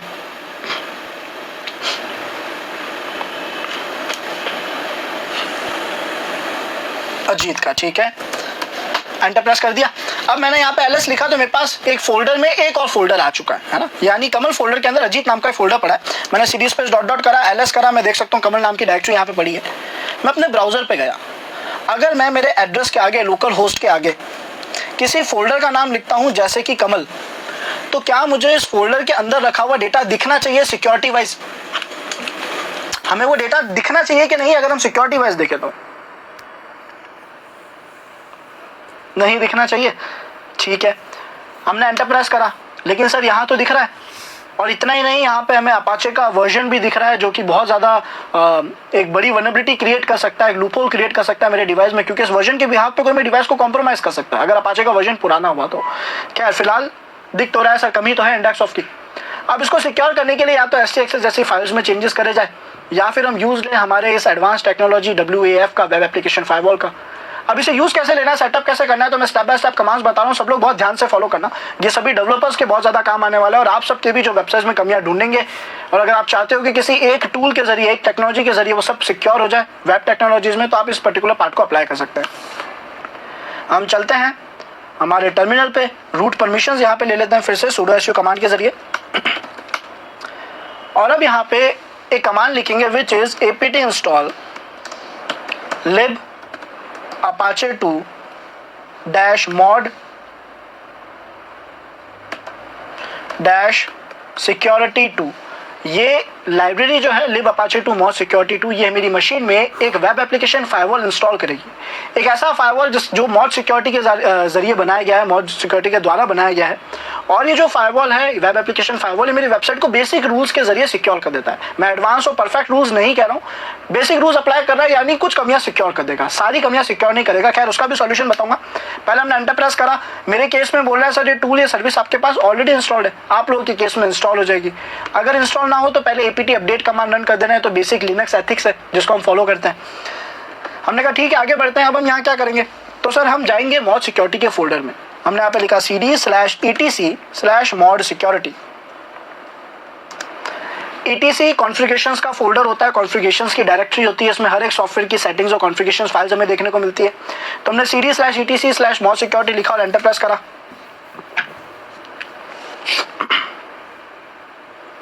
अब यहाँ पे ls टाइप करा तो मैं देख सकता हूँ कि सर यहाँ पे मेरे पास कुछ फाइल्स फोल्डर्स विजिबल है। जब आप लोग पहली बार ओपन करोगे ना, तो जहाँ तक मुझे पता है आपको modsecurity.config.recommended नाम की फाइल दिखेगी, यानी फाइल का नाम डिफरेंट होगा, आपको उसको रीनेम करना है। रीनेम दो तरीके से कर सकते हो, या तो आप यहाँ पे ग्राफिकली फाइल मैनेजर चालू कर लो। कैसे, क्योंकि हम रूट परमिशन में है तो हम यहाँ पे कमांड लिखेंगे THUNAR, एंटर प्रेस करेंगे, ग्राफिकली मेरा फाइल मैनेजर स्टार्ट हो जाएगा, एक्टिव हो जाएगा। तो या तो मैं इसका यूज लूँ, यहाँ पे राइट क्लिक करूँ, इसे रीनेम करूँ और modsecurity.config में कन्वर्ट कर दूँ, यानी आपको .recommended हटाना है। मेरे केस में वो क्यों नहीं आ रहा है, क्योंकि मैं ऑलरेडी ये काम कर चुका हूँ, है ना। Ctrl+C करके फाइल मैनेजर को बंद कर देता हूँ, फिलहाल उसकी रिक्वायरमेंट नहीं है। चेंजेस करने के बाद, रीनेम करने के बाद क्या करना है, तो सर हम इस फाइल की एडिटिंग में जाएंगे। हम यहाँ पे लिखेंगे gedit स्पेस modsecurity.config और एंटर प्रेस करेंगे। अब इस फाइल को जब आप पहली बार ओपन करोगे तो आपको लाइन नंबर 7 जहाँ पे लिखा हुआ है SEC रूल्स इंजन, जिसका मतलब है सिक्योरिटी रूल्स का इंजन, ये कह रहा है कि जो सिक्योरिटी रूल्स है ना, उन्हें बाय डिफॉल्ट क्या ऑन रखना है या नहीं। यहाँ पे लिखा हुआ होगा डिटेक्शन ओनली, अलग तरीके से लिखा होगा, कुछ ऐसा ही लिखा हुआ होगा डिटेक्शन ओनली समथिंग, जो ये कह रहा है कि सर जब कमी लगे, जब कोई अटैक कर रहा हो, जब कोई एरर आए, तब सिक्योरिटी अप्लाई करो। हम तो चाहते हैं ये कंटिन्यूस एक्टिव रहे, तो मैं इस डिटेक्शन ओनली वर्ड को डिलीट करके यहाँ पे ऑन लिख दूंगा, कैपिटल O और स्मॉल n। एंटर प्रेस करा, एंटर प्रेस मत करना, न्यू लाइन नहीं चाहिए। इसको सेव करूंगा Ctrl+S के जरिए और क्लोज कर दूंगा। आपने यहाँ से भी सेव कर सकते हैं और क्लोज कर सकते हैं। इतना माइनर सा कॉन्फ़िगरेशन मुझे करना था बेसिक रूल्स अप्लाई करने के लिए। अब वो अप्लाई हुए कि नहीं हुए, हम सिक्योर हुए कि हुए नहीं पता। हम कमांड रन करेंगे सर्विस अपाचे 2 रीस्टार्ट, ताकि ये नई सेटिंग्स को, नई कॉन्फ़िगरेशंस को लोड कर पाए। और ये करने के बाद जाएंगे अपने ब्राउजर पे और जाके देखेंगे कि ये जो कमी पहले थी, इसे रीलोड करके देखेंगे क्या ये वल्नरेबिलिटी अब भी अवेलेबल है। सब लोग चैट में अपडेट करें क्या हमें वो कमी अब दिख रही है। हमने तो STXS में चेंजेस नहीं करे, प्रोग्राम में चेंजेस नहीं करे, वेबसाइट के फोल्डर्स में चेंजेस नहीं करे, केवल एक वेब एप्लीकेशन फायरवॉल नाम की सर्विस को, सॉफ्टवेयर को ऐड करा। और अब हम उस लेवल पे सेफ हो चुके हैं कि काफ़ी अटैक्स यहाँ काम नहीं करेंगे। लेकिन जैसा मैंने आपको कहा था, सच तो यही है कि मॉड सिक्योरिटी जो हमें बाय डिफॉल्ट रूल्स देता है वो उतने बेस्ट नहीं है। बेसिक रूल्स है, बेसिक सिक्योरिटी दे रहे हैं। क्या सर हम इनको एक बहुत ही प्रोफेशनल, एक बहुत ही बेस्ट लेवल पे शार्प कर सकते हैं? उस लेवल पे शार्प कर सकते हैं कि सर जब कोई भी कमी हो, मतलब हम ऐसा मान लेंगे कि 95 वल्नरेबिलिटीज वो सेव कर रहा होगा, 95 बड़ा नंबर हो गया, इसको छोटा कर देते हैं, हम 80% मान लेते हैं कि 80% डेटा जो है ये सिक्योर कर देगा, 80% वल्नरेबिलिटी सिक्योर कर देगा। अब ये कैसे अप्लाई होगा, तो इसके लिए हम क्या करेंगे, जाएंगे हमारे ब्राउजर पे, और ब्राउजर पे जाने के बाद हम यूज लेने वाले हैं हमारे OWASP के रूल्स। एक ऐसा प्रोजेक्ट जो कंप्लीट वेबसाइट्स को या टेक्नोलॉजीज को एनालाइज करता है, कुछ रिसर्च 2-3 साल की रिसर्च के बाद टॉप 10 रूल्स रिलीज करता है और हमें बताता है कि ये कुछ 10 बड़ी कमियां हैं या 10 बड़ी कमियों की कैटेगरीज है जो करंटली इन टेक्नोलॉजीज पे ज़्यादा परफॉर्म करी जा रही है, टेक्नोलॉजीज को ज़्यादा नुकसान पहुंचा रही है। ये हमें ये भी बताता है कि वेबसाइट में वो अटैक्स परफॉर्म कैसे करा जाए, उससे सिक्योर कैसे रहा जाए। तो चाहे डेवलपर्स हो, चाहे पेनिट्रेशन टेस्टर्स हो, चाहे एथिकल हैकर्स हो, चाहे ब्लैक हैट हैकर्स हो, हर कोई OWASP यानी OAPS के इन प्रोजेक्ट्स को फॉलो करता ही करता है। तो हमने क्या करा, हमने यहाँ पे लिखा OWASP यानी OAPS CRS रूल्स। ये क्या है? तो सर असल में OAPS ने इसके रूल्स बना रखे हैं, यानी जो रूल्स अभी हमारे लिए ज़रूरी है वेब एप्लीकेशन फायरवॉल में ऐड करने के लिए, वो उसने बना रखे हैं, जिसकी मदद से मेरी मशीन बहुत अच्छे लेवल पे सिक्योर हो सकती है, मेरा वेबसाइट बहुत अच्छे लेवल पे सिक्योर हो सकता है। और CRS का फुल फॉर्म है कोर रूल सेट।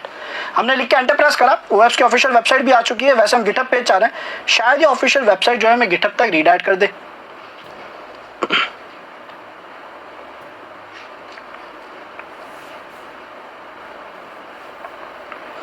गिटहब लिखा हुआ है, गिटहब पर क्लिक करते हैं, देखते हैं शायद हम यहाँ पहुंच जाएंगे। पहुंच चुके हैं हम OAPS के कोर रूल सेट तक पहुंच चुके हैं। यहाँ पे वो सारे रूल्स के ना फाइल फोल्डर्स हैं, सारा कंटेंट जो मेरी मशीन को, मेरे वेब टेक्नोलॉजीज को बहुत अच्छे लेवल पे सिक्योर कर सकता है। हमें क्या करना है सर, हम इस फोल्डर को डाउनलोड करेंगे, कोड बटन पर क्लिक करेंगे, URL को कॉपी करेंगे, अपने टर्मिनल पे जाएंगे और टर्मिनल पे ध्यान रखना अपनी लोकेशन डिफरेंट रखना है ना। अभी मैं by default ETC mod security में हूँ, तो या तो मैं एक नया टैब ओपन कर लूँ, यहाँ पे रूट परमिशंस ले लूँ और अब कमांड लिखूं git स्पेस क्लोन स्पेस वो एड्रेस। कंट्रोल शिफ्ट C से कॉपी किया, कंट्रोल शिफ्ट V से पेस्ट कर सकते हो, है ना। वैसे हमने नॉर्मल कॉपी तो बटन से किया था, कंट्रोल शिफ्ट V से पेस्ट करा है। LS लिखा तो मैंने देखा यहाँ पे एक फोल्डर आ चुका है कोर रूल सेट के नाम से। इस फोल्डर के अंदर जाएंगे, CD core rule set LS। तो यहाँ पे हम देख पा रहे हैं हमारे पास कुछ मल्टीपल फाइल्स और फोल्डर्स हैं। हमें बहुत बेसिक एक्टिविटीज़ करनी है। पहला, आपके पास रूल्स नाम का ये फोल्डर है, ये फोल्डर पहुंच जाना चाहिए हमारे मॉड सिक्योरिटी वाले फोल्डर में, ठीक है। और एक फाइल होगी CRS setup.config, इस फाइल को भी हमें वहाँ पहुंचाना है। इसकी एक नॉर्मल फाइल भी होनी चाहिए यहीं कहीं, अगर नहीं है तो हम इसी को रीनेम करेंगे, ठीक है। नहीं है तो इसको रीनेम कर देंगे। पहले मैंने यहाँ पे कमांड लिखा CP स्पेस रूल्स नाम के फोल्डर को कॉपी करना है। स्टार्टिंग में -R मेंशन कर देते हैं ताकि फोल्डर्स को कॉपी करने का इशू ना हो। रूल्स को कहाँ रखना है? रूल्स को रखना है सर ETC में मॉड सिक्योरिटी नाम के फोल्डर में। फोल्डर कॉपी हो चुका होगा, अभी चेक कर लेंगे हुआ है कि नहीं हुआ है। अब ये जो CRS setup.config नाम की फाइल है .example वाली, इसको हमें वहाँ पे कॉपी करना है। तो हमने कमांड लिखा CP CRS setup.config.example और कहाँ रखना है इसे? ETC mod security, enter. अब अगर मैं वापस मॉड सिक्योरिटी वाले फोल्डर में जाऊँ और वहाँ पे जाके LS कमांड लिखूँ, तो क्या आप सभी को ये फोल्डर और फाइल विजिबल है? फोल्डर फाइल आ चुका है यहाँ पे। अब हम यहाँ क्या करेंगे, सबसे पहले इस फाइल को रीनेम करना है सर। ये जो CRS-setup.config फाइल है उसको रीनेम करना है, तो हम कमांड लिखेंगे MV स्पेस CRS setup.config और फिर से इसी का नाम लिखेंगे। बस इस बार .example हटा देंगे। इस तरीके से हम एक फाइल को रीनेम कर सकते हैं कमांड लाइन के जरिए। एंटर प्रेस करा और LS करा तो आप देख सकते हो फाइल रीनेम हो चुकी है। अब एक काम करना है कि हमें Apache 2 के फोल्डर में जाके, Apache 2 के सेटिंग्स फोल्डर में जाके वहाँ पे कुछ चेंजेस परफॉर्म करना है। लेकिन इससे पहले मैं आगे बढ़ूँ, सब लोग मुझे चैट में कंफर्म कर दे, इतना पार्ट सभी को अच्छे से क्लियर है?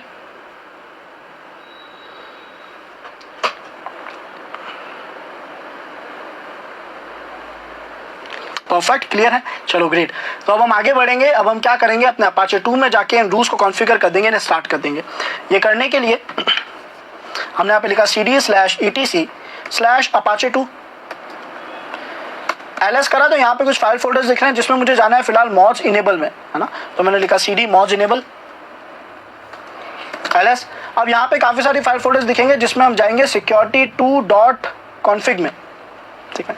तो हमने यहाँ पे लिखा CD security2.config। अगर एज CD नहीं, gedit लिखेंगे क्योंकि ये एक फाइल है, security2.config और एंटर प्रेस करा। पहली बार जब आप इस फाइल को ओपन करोगे तो कुछ ऐसे ही दिखेगी। हमें यहाँ पे बहुत माइनर से चेंजेस करने हैं। जैसे इसने एक कॉन्फ़िगरेशन तो कर रखा है कि मॉड सिक्योरिटी के अंदर जितनी भी कॉन्फ़िगरेशन फाइल है उन सबको रन करना है। तो एस्ट्रिक लगा हुआ है, इसका मतलब है सारी कॉन्फ़िगरेशन फाइल को रन करना है। यानी हमने जो भी नई CRS की कॉन्फ़िगरेशन फाइल डाली है उसको भी रन करेगा। पहली चीज़ तो सक्सेसफुली वर्क कर रही है। उसके अलावा क्या कुछ और ऐसा यहाँ पे है, एक काम और करना है कि सर आपने रूल्स नाम का एक फोल्डर अभी अभी वहाँ पे पेस्ट करा है। मैं आपको फाइल मैनेजर के जरिए दिखा देता हूँ, किसी दूसरे फोल्डर में ले जाता हूँ पहले। ठीक है, मैं इस फोल्डर में लाया, मैंने यहाँ पे पहले तो THUNAR लिख दिया ताकि मेरा फाइल मैनेजर रूट परमिशन में चालू हो जाए, मैं आपको दिखा सकूँ कि रूट्स फोल्डर में था क्या असल में। हम चलते हैं यहाँ पे रूट में और फाइल में चलते हैं, रूट में नहीं फाइल सिस्टम में जाएंगे, ETC फोल्डर में जाएंगे, ETC से हम ढूंढेंगे मॉड सिक्योरिटी को, तो यहाँ पे लिख देता हूँ मॉड सिक्योरिटी का फोल्डर आ गया, उसके अंदर गए, रूल्स नाम का फोल्डर आ गया, उसके अंदर गए, तो आप देखोगे सर यहाँ पे आपको कई सारे रूल्स मिलेंगे और कॉन्फ़िगरेशन फाइल्स भी मिलेगी। मैं चाहता हूँ कि जो मैंने रूल्स ऐड करे हैं उसके कॉन्फ़िगरेशन फाइल्स तो कॉल हो, वो तो यूज़ में आए, तभी तो अच्छे लेवल की सिक्योरिटी अप्लाई हो पाएगी। तो हमें क्या करना है, बस ये जो एड्रेस था ETC mod security /rules, इसे यहाँ से कॉपी करना है। और तो चाहे आप नहीं भी कॉपी करना चाहे तो यहीं से कॉपी कर सकते हैं, क्योंकि इतना एड्रेस बिल्कुल सेम है। मैंने इस पूरी लाइन को कॉपी करा,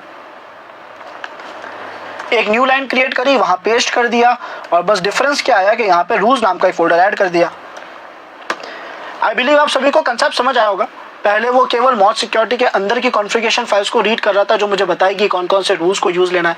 इस बार ये रूल्स फोल्डर के अंदर एक कॉन्फ़िगरेशन की फाइल थी, उसको भी यूज़ लेगा, या कुछ कॉन्फ़िगरेशंस की फाइल थी उनको भी यूज़ लेगा, और उनकी मदद से मेरी मशीन और बेटर लेवल पे, मेरा वेबसाइट और बेटर लेवल पे सेफ और सिक्योर हो पाएगा, है ना, या फिर हम कह सकते हैं एक बेस्ट लेवल पे सिक्योर और सेफ हो पाएगा। तो हमने यहाँ पे इसे सेव कर दिया। अच्छा, सेव के साथ साथ एक बात का ध्यान रखना है कि कोई भी सेम कंटेंट रीड ना हो रहा हो, है ना। जैसे यहाँ पे अब ये CRS रूल्स ये भी कॉल कर रहा है वेब्स के, तो अगर इसकी वजह से मुझे कोई एरर आता है तो मैं इस लाइन को कमेंट कर दूंगा अगर एरर आया तो। हमने कहा इसे सेव करते हैं, फिलहाल बंद करते हैं। और फाइनली पूरा सेटअप हो चुका है, अब कुछ खास नहीं करना है, अब बस मुझे कमांड रन करना है, सर्विस Apache 2 रीस्टार्ट। अगर ये कमांड सक्सेसफुली रन हो जाता है तो इसका मतलब सर हमारा सेटअप सक्सेसफुली हो चुका है। लेकिन अगर एरर आती है, यानी हमने कहीं गलती करी है, तो क्या हमारे पास एरर आ रही है? डेफिनेटली आ रही है, और हमें पता है एरर क्यों आ रही है, क्योंकि सर वो जो लास्ट लाइन थी हमें उसे कमेंट करना था। तो हम फिर से जाएंगे उसी एड्रेस,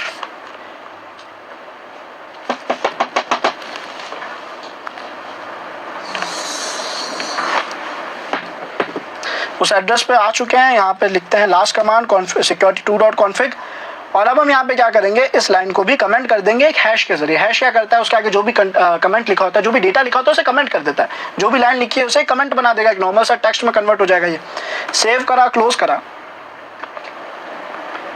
और फिर से रन करते हैं। यहाँ पे कमांड लिख देते हैं सर्विस Apache 2 रीस्टार्ट। सो लर्नर्स, क्योंकि अभी हम बहुत सारी कमियां नहीं दिखा सकते आपको एस्क्रो इंजेक्शन एक्सरसाइज CSRF, हमारे पास पूरी वेबसाइट वैसे अभी डिज़ाइन नहीं है, और इस सेशन में इतना ही पार्ट हमें देखना था। लेकिन हमारे OAuth के जो रूल्स हैं, जो CRS रूल थे, है ना, कोर रूल सेट जो था वो अप्लाई हो चुका है। और अब कई सारी वल्नरेबिलिटीज, भले डेवलपर ने बहुत ही गंदी वेबसाइट बनाई हो, उसमें सिक्योरिटी कोड अच्छे से ना लिखा हो, वैलिडेशन अच्छे से ना लगाए हो, फिर भी बहुत सारी वल्नरेबिलिटीज को ये अकेला वेब एप्लीकेशन फायरवॉल सिक्योर कर देगा। क्या इतना पार्ट जो अभी तक हमने करा है सभी को अच्छे से क्लियर है?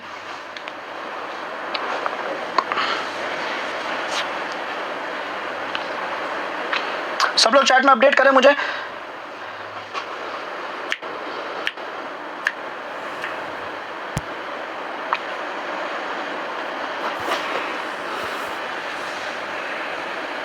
एटी 83 जने एक्टिव है, पर चैट में तो केवल 5-10 जनों के रिप्लाईज आ रहे हैं।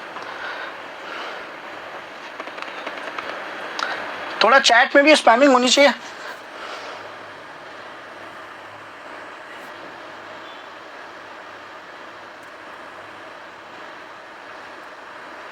ठीक है, तो यहां तक का सेटअप तो आई होप सभी को समझ आ चुका है, आप लोगों ने अपडेट भी कर दिया है।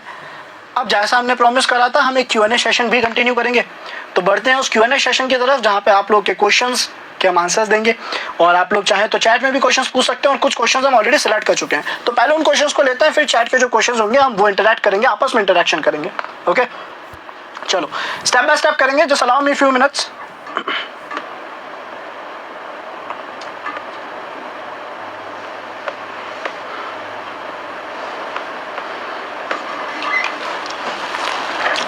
सो लर्नर, सबसे पहले कुछ क्वेश्चंस जो हमारे पास आए हैं उनको डिस्कस करते हुए चलते हैं आगे। सबसे पहला क्वेश्चन जो है यहाँ पे, आई थिंक 1-2 स्लाइड्स और है, जो सलाम में मिनट।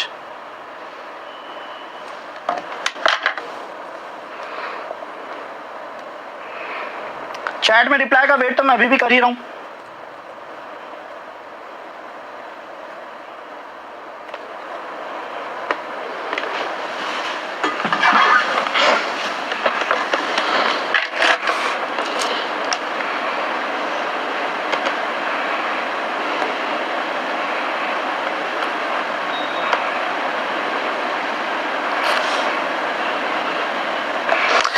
काम करते हैं, हम स्टेप बाय स्टेप इसे करते हैं।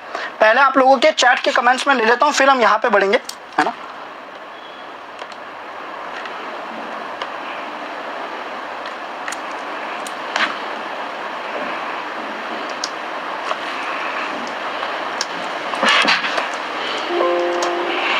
ओके एवरीवन, यस, सो अब आप लोगों के जो जो कमेंट्स हैं मुझे चैट में ड्रॉप करो, कुछ देर उस पर इंटरेक्शन करते हैं, फिर आप लोगों के जो कमेंट्स मैंने उठाए थे उन पे हम डिस्कशन करेंगे, ठीक है। हाँ, लेकिन एक एक करके करना, मतलब कुछ देर तक सेम कमेंट जरूर कर देना ताकि आपके मैसेजेस मुझे मिल जाए।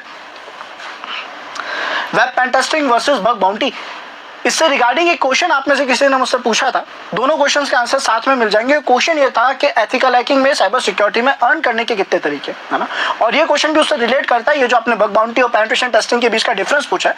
अब ये दोनों का रिलेशन क्या है, दोनों कनेक्टेड कैसे हैं। सर, जब भी हम बात करते हैं साइबर सिक्योरिटी में अर्न करने के तरीके, तो हम इसको दो कैटेगरीज में डिवाइड कर देते हैं। पहला, या तो हम अपनी नॉलेज को, अपने एक्सपीरियंस को शेयर करके, डिलीवर करके, जो एजुकेशन डिपार्टमेंट है उस पर्टिकुलर पार्ट में जाके अर्निंग की तरफ जा सकते हैं। जैसे हमने हमारे कोर्सेज बना दिए, हमने ट्रेनिंग सेशंस रखे, हमने वर्कशॉप्स ली, वेबिनार्स दिए, ये एक हमारा अर्निंग का सोर्स बन सकता है अगर हम एजुकेशन डिपार्टमेंट की तरफ जाए, अपनी नॉलेज और अपने एक्सपीरियंस को शेयर करने की कोशिश करें तो। या फिर अगर हम दूसरी तरफ देखें तो हमारे पास आता है सर्विस डिपार्टमेंट, जहाँ पे अपनी नॉलेज, अपनी स्किल्स की हम सर्विसेज देते हैं। जैसा कि डेवलपर की बात करूँ तो वो सॉफ्टवेयर बनाएगा, प्रोग्राम्स बनाएगा, वैसे ही हम क्या करते हैं, हम वेबसाइट्स में अलग अलग टेक्नोलॉजीज में कमियां ढूंढते हैं, वल्नरेबिलिटीज ढूंढते हैं, लूपहोल्स ढूंढते हैं। तो ये जो प्रोसेस है ये पेनिट्रेशन टेस्टिंग कहलाता है। और अगर इस पेनिट्रेशन टेस्टिंग के प्रोसेस को मैं कॉर्पोरेट के साथ मिलकर कर रहा हूँ, किसी कंपनी के साथ मिलकर कर रहा हूँ, है ना, किसी कंपनी में एज ए एम्प्लॉय कर रहा हूँ, तो इसे हम पेनिट्रेशन टेस्टिंग कंसीडर करेंगे। लेकिन अगर इसी टास्क को, वेबसाइट्स में, टेक्नोलॉजीज में कमी ढूंढने के टास्क को अगर मैं फ्रीलांस करूँ, अकेला अपनी टीम के साथ फ्रीलांस करूं, तो उसे हम बग बाउंटी हंटिंग कहते हैं। बिल्कुल सेम चीज़ें हैं, बस एक में मैं कॉर्पोरेट के साथ एक प्रॉपर फॉर्मेट में काम कर रहा हूं और एक में एज ए फ्रीलांस वर्क कर रहा हूं। दोनों में ही टेक्नोलॉजीज में कमियां ढूंढी जा रही है, कमियों को रिपोर्ट करा जा रहा है, उन्हें सिक्योर करा जा रहा है। बस इतना सा डिफरेंस है फ्रीलांसिंग का और कॉर्पोरेट के साथ एज ए एम्प्लॉय वर्क करने का। तो जब हम ऐसा करते हैं तो वेब पेन टेस्टिंग कहलाता है, जब फ्रीलांस करते हैं तो बग बाउंटी हंटिंग कहलाता है। क्या सभी को क्लियर हुआ ये पार्ट?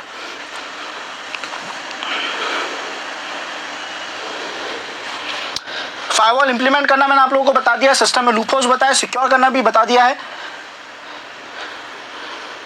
403, 404 जैसे कोर्स को बाईपास कैसे करें, वैसे इसके लिए आपको स्टार्टिंग से अपना नॉलेज बेस पहले बनाना चाहिए। आपको हेडर्स की नॉलेज होनी चाहिए, एक रिक्वेस्ट पैकेट में जो हेडर्स जा रहे हैं, एक रिक्वेस्ट पैकेट सर्वर तक जाती है, सर्वर उसे रीड कैसे करता है, रिस्पॉन्ड कैसे करता है।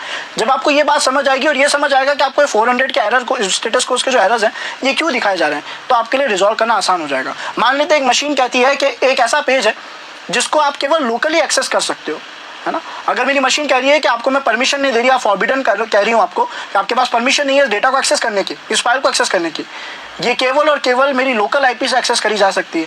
तो अब मैं ध्यान रखूंगा कि मैं जो पैकेट भेज रहा हूँ वो लोकल आईपी से भेजूँ। तो हमें नॉलेज रखनी है, हेडर्स जो एक रिक्वेस्ट में यूज दिए जाते हैं उनका काम क्या है, वो सर्वर उनको कैसे रीड करता है, और सर्वर ने जो मैं एरर दिया है, जो भी स्टेटस कोड शो किया है वो क्यों किया। आई होप ये भी क्लियर हुआ होगा।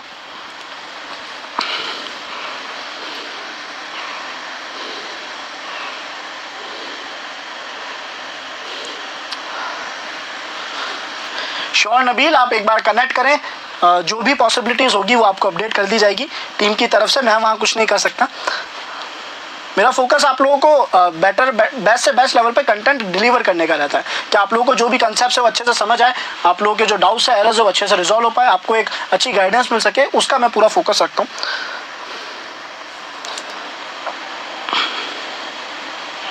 ठीक है, ये वीडियोस भी हम जल्दी पोस्ट करने की कोशिश करेंगे। जो आप लोगों ने अलग अलग वीडियोस की डिमांड करी है, इन डिमांड्स को कमेंट सेक्शन में भी ड्रॉप कर देना। हम कोशिश करेंगे कि धीरे धीरे उन्हें फुलफिल कर पाए, बस थोड़ा यूट्यूब की गाइडेंस का ध्यान रखते हुए।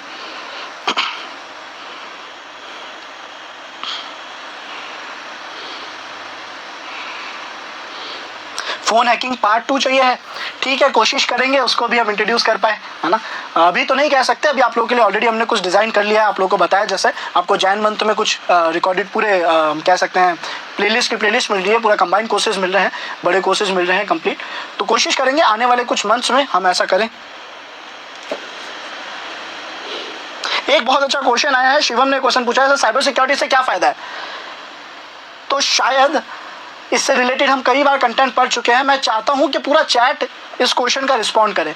साइबर सिक्योरिटी से क्या फ़ायदा है, आपके क्या पॉइंट ऑफ व्यूज़ है, वो मुझे चैट के जरिए सब लोग बताओ। आपको क्या लगता है क्या फ़ायदा है साइबर सिक्योरिटी से? सब लोग रिस्पॉन्ड करना, फिर देखते हैं हम कितना करेक्ट डायरेक्शन में जा रहे हैं।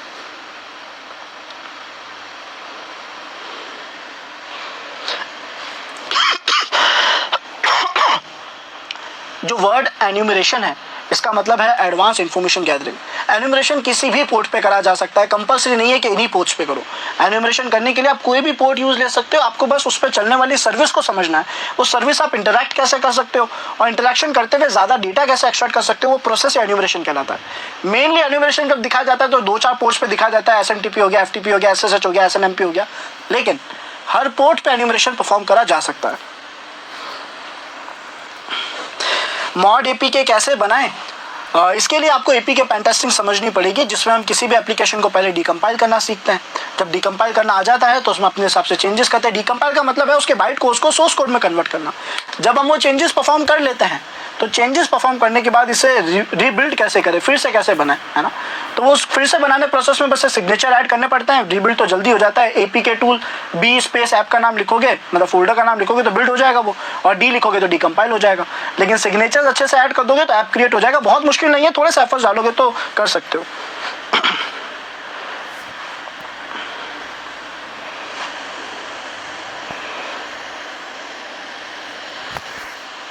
क्वेश्चन का आंसर बहुत सेटिस्फाइड नहीं मिला। जो मैंने क्वेश्चन पूछा था कि भाई साइबर सिक्योरिटी क्यों करें, क्या फायदा है साइबर सिक्योरिटी करने का।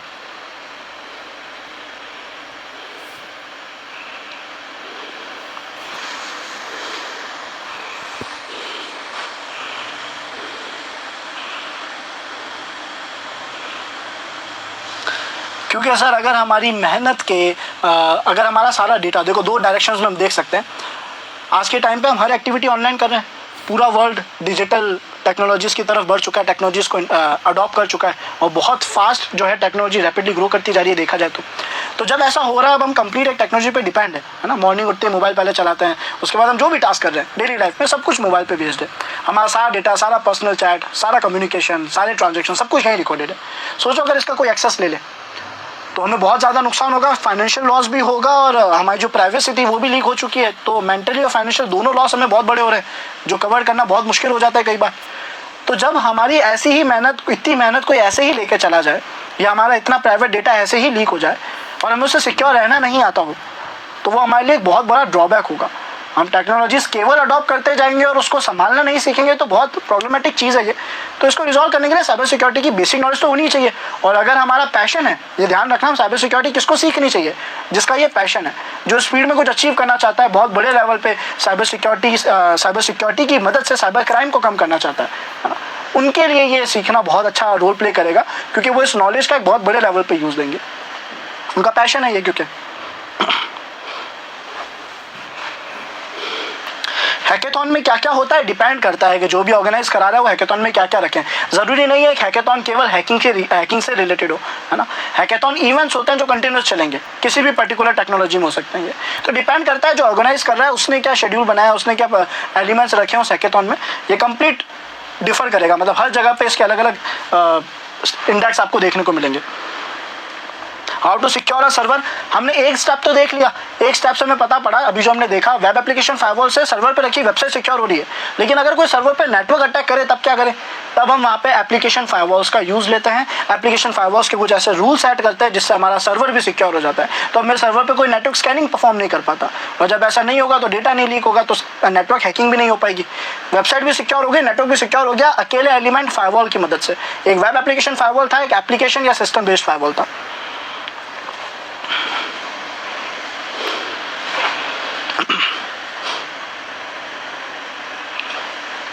Port forwarding normally wired area network में कम्युनिकेशन करने के लिए करी जाती है। आपके पास तो पब्लिक आईपी है नहीं, वो तो आपके ब्रॉडबैंड के पास है, आपके सिम के पास है। तो कोई आपसे बात कैसे करे जब वो आपसे कनेक्ट करना चाहता है, जब आप किसी की मशीन से डेटा अपनी मशीन में लेना चाहते हो, वो कम्युनिकेशन कैसे होगा। तो वहाँ पोर्ट फॉरवर्डिंग करा जाता है। इससे रिलेटेड मैंने एक पूरा वीडियो बनाया पोर्ट फॉरवर्डिंग नाम से, आप उसको गो थ्रू कर सकते हैं, अच्छे लेवल पर समझा देगा।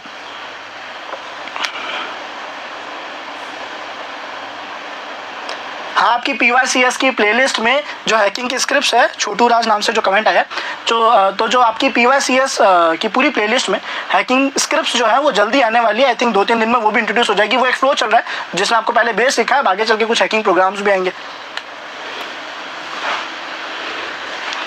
Rules to join our team team join करने के लिए रूल्स नहीं है, आप लोग एफर्ट्स डालो, बेस्ट लेवल पे खुद को तैयार करो, अपनी स्किल्स को इस लेवल पे शार्प करो कि किसी भी कंपनी को खुद दिखे कि ये पर्सन हमारे लिए काम का है ना, देन डेफिनेटली सब खुद आपके पास आएंगे, आपको एफर्ट्स नहीं डालने पड़ेंगे। और अपना सीवी थोड़ा स्ट्रॉन्ग करो, पोर्टफोलियो स्ट्रॉन्ग करो और वो शेयर करो, है ना। एक क्वेश्चन मेरे पास आया था कि सर क्या डिग्री करना ज़रूरी है या नहीं, है ना, ग्रेजुएशन, पोस्ट ग्रेजुएशन ये सब करना ज़रूरी है या नहीं, या केवल सर्टिफिकेशंस लेके काम हो जाएगा। जिसका भी क्वेश्चन था उनको समझ आ गया होगा। तो यहाँ पे इस चीज़ का बहुत ध्यान रखना, सर्टिफिकेशंस अपना रोल प्ले कर रहे हैं, ऑल्दो सारी वैल्यू तो स्किल्स की है, लेकिन जब भी इन स्किल्स को दिखाने का मौका, लेकिन अगर हमें इन स्किल्स को दिखाने का मौका मिले ही ना, तो फिर वो स्किल्स थोड़ी कम वैल्यू क्रिएट करती है। बिकॉज अगर आज मैं किसी भी कंपनी में इंटरव्यू देने भी जा रहा हूँ, मैंने अपना सीवी भी सबमिट करा है, तो उनका बेसिक क्राइटेरिया है कि आपके पास कम से कम ग्रेजुएशन तो होनी चाहिए, है ना, या पोस्ट ग्रेजुएशन होनी चाहिए, डिपेंड करता है। अगर उन्होंने अपनी बेसिक रिक्वायरमेंट्स में एक इंटरव्यू कंडक्ट कराने से पहले ही रिक्वायरमेंट्स मेंशन कर दिए कि हमें ग्रेजुएशन चाहिए, और अगर आप ग्रेजुएट नहीं है तो आप इंटरव्यू में बैठ ही नहीं पाएंगे, आपका जो सीवी है वो शॉर्टलिस्ट होगा ही नहीं। अब जब वो सिलेक्ट ही नहीं हुआ, आप इंटरव्यू में नहीं बैठ पाएंगे, तो स्किल्स शो कैसे करोगे। ताकि ऐसा गैप ना आए, ताकि हमें ऐसी दिक्कत ना हो, तो हम कोशिश करते हैं, और ये ज़रूरी भी है कि खुद को अपडेट रखना, प्लस अपनी एजुकेशन जो है वो जितना ज़्यादा कर सके, अपनी ग्रेजुएशन, पोस्ट ग्रेजुएशन हम जितना पढ़ सके, पढ़ना इज़ ऑलवेज गुड है ना, वो हमारे लिए हमेशा वैल्यू क्रिएट करता है, हमेशा फ़ायदेमंद साबित होता है। तो उसको ड्रॉप करना एक अच्छा ऑप्शन नहीं है।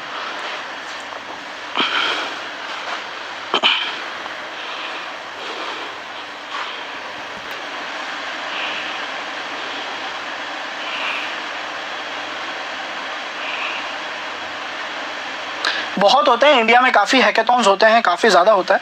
अभी आई थिंक आप थोड़ा सर्च करोगे तो आपको दिख जाएगा, है ना। कुछ ग्रुप्स ऐसे ज्वाइन कर लो, वहाँ पे आपको अपडेट मिलता रहेगा। और सब लोगों को मैं रिकमेंड करूँगा कि आप लोग लिंक्डइन पर ज़रूर एक्टिवेट रहें, है ना, प्रोफेशनल प्लेटफॉर्म्स पर ज़रूर एक्टिव रहें, ये आप सभी को मैं कहूँगा। तो वहाँ पे आपको जो प्रोफेशनल अपडेट्स होते हैं वो भी मिलते रहेंगे, आप लोग को अपने करियर वाइज सही गाइडेंस और सही डायरेक्शंस भी मिलती रहेगी, सही नेटवर्क बनता रहेगा। तो वो ज़रूरी है। इंस्टाग्राम के कंपैरिजन में अगर मैं कहूँ तो आप लिंक्डइन चलाना ज़्यादा प्रेफर करें।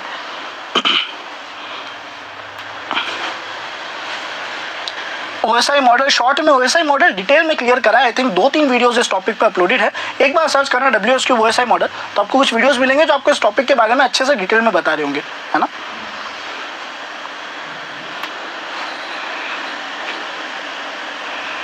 साइबर सिक्योरिटी में सबसे ज़रूरी लैंग्वेज नहीं है, सबसे ज़रूरी इंटरेस्ट है। क्वेश्चन किसका है ये साइबर सिक्योरिटी में? शिवम। सो शिवम शर्मा का ये क्वेश्चन है, साइबर सिक्योरिटी में सबसे ज़्यादा इंपॉर्टेंट लैंग्वेज कौन सी है? तो सही पार्ट ये है कि साइबर सिक्योरिटी में सबसे ज़्यादा इंपॉर्टेंट तो केवल आपकी इंटरेस्ट, आपकी स्किल्स, यही चीज़ें हैं। प्रोग्रामिंग लैंग्वेजेस तो आपको केवल उस हिसाब से आनी चाहिए कि आप एक प्रोग्राम पढ़ के उसका मतलब समझ सको, यानी उसका बेस पता होना चाहिए, सबका नहीं, किसी एक का, क्योंकि उसके बाद आप सारी प्रोग्रामिंग्स पढ़ के उनके अंदर से मीनिंग एक्सट्रैक्ट कर सकते हो, उससे ज़्यादा कुछ करने की जरूरत पड़ती नहीं है। इंस्टेंट ऑफ कि आप मिलिशियस प्रोग्राम बनाना चाहते हो, आप पेलोड्स, एक्सप्लॉइट्स ऐसे प्रोग्राम्स अगर बनाना चाहते हो तो आप प्रोग्रामिंग लैंग्वेज का नॉलेज लोगे। अब वो डिपेंड करता है कि आप टास्क क्या करना चाहते हैं। लेकिन basic cyber security, advance cyber security activities की बात करूँ, वेब टेस्टिंग, APK टेस्टिंग, तो वहाँ पर आपको किसी भी प्रोग्रामिंग लैंग्वेज की डिटेल्ड नॉलेज नहीं चाहिए।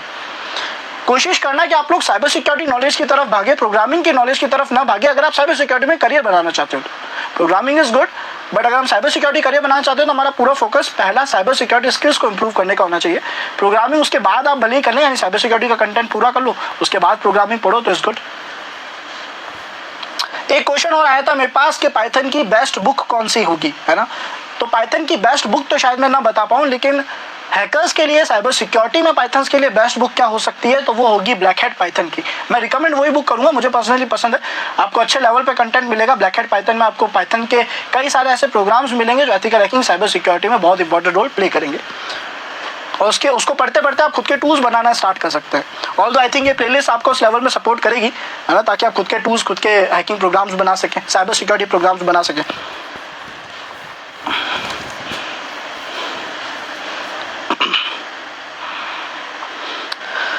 Okay learners, so I believe आज का सेशन आप सभी ने एंजॉय करा होगा, सबको सेशन अच्छा लगा होगा। ओवरऑल हमने जो कंटेंट पढ़ा वो क्लियर हो गया होगा।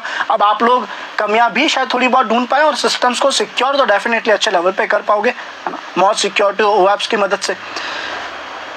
एंजॉय करा है सभी ने आज के सेशन को?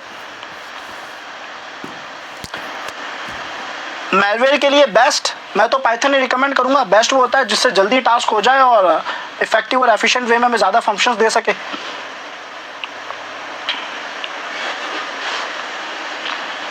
Good. Okay everyone, thank you for joining today session. मुझे काफ़ी अच्छा लगा, आप सबने सेशन को ज्वाइन करा, अच्छे से समझा, काफ़ी एक्टिवली सभी चीज़ों का रिप्लाई दिया। मिलते हैं नेक्स्ट लाइव में, जहाँ पे आप लोगों की डिमांड पे कुछ इंटरेस्टिंग टॉपिक्स लेके आएंगे। हो सकता है अभी हमने वेब सिक्योरिटी दिखाई, वेब अटैक्स दिखाए, शायद आने वाली लाइव्स में आप लोगों को सिस्टम सिक्योरिटी और सिस्टम अटैक्स दिखाए, नेटवर्किंग वाले, है ना। तो आप वहाँ पे भी फाइव वाले कंसेप्ट सीख जाओ, उसके बाद अपन नेक्स्ट टॉपिक पे जंप कर सकते हैं। तो मिलते हैं नेक्स्ट लाइव में। Thank you everyone for joining this live again. और एक बार रिप्लाई में 2-3 कमेंट्स और आए हैं, वो देख लेता हूँ, फिर एक और न्यूज़ आप सभी को बताता हूँ अच्छे से। पाइथन में कौन सी लाइब्रेरी पे सबसे ज़्यादा फोकस? मैं तो पर्सनली सब प्रोसेस को बहुत ज़्यादा रिकमेंड करता हूँ।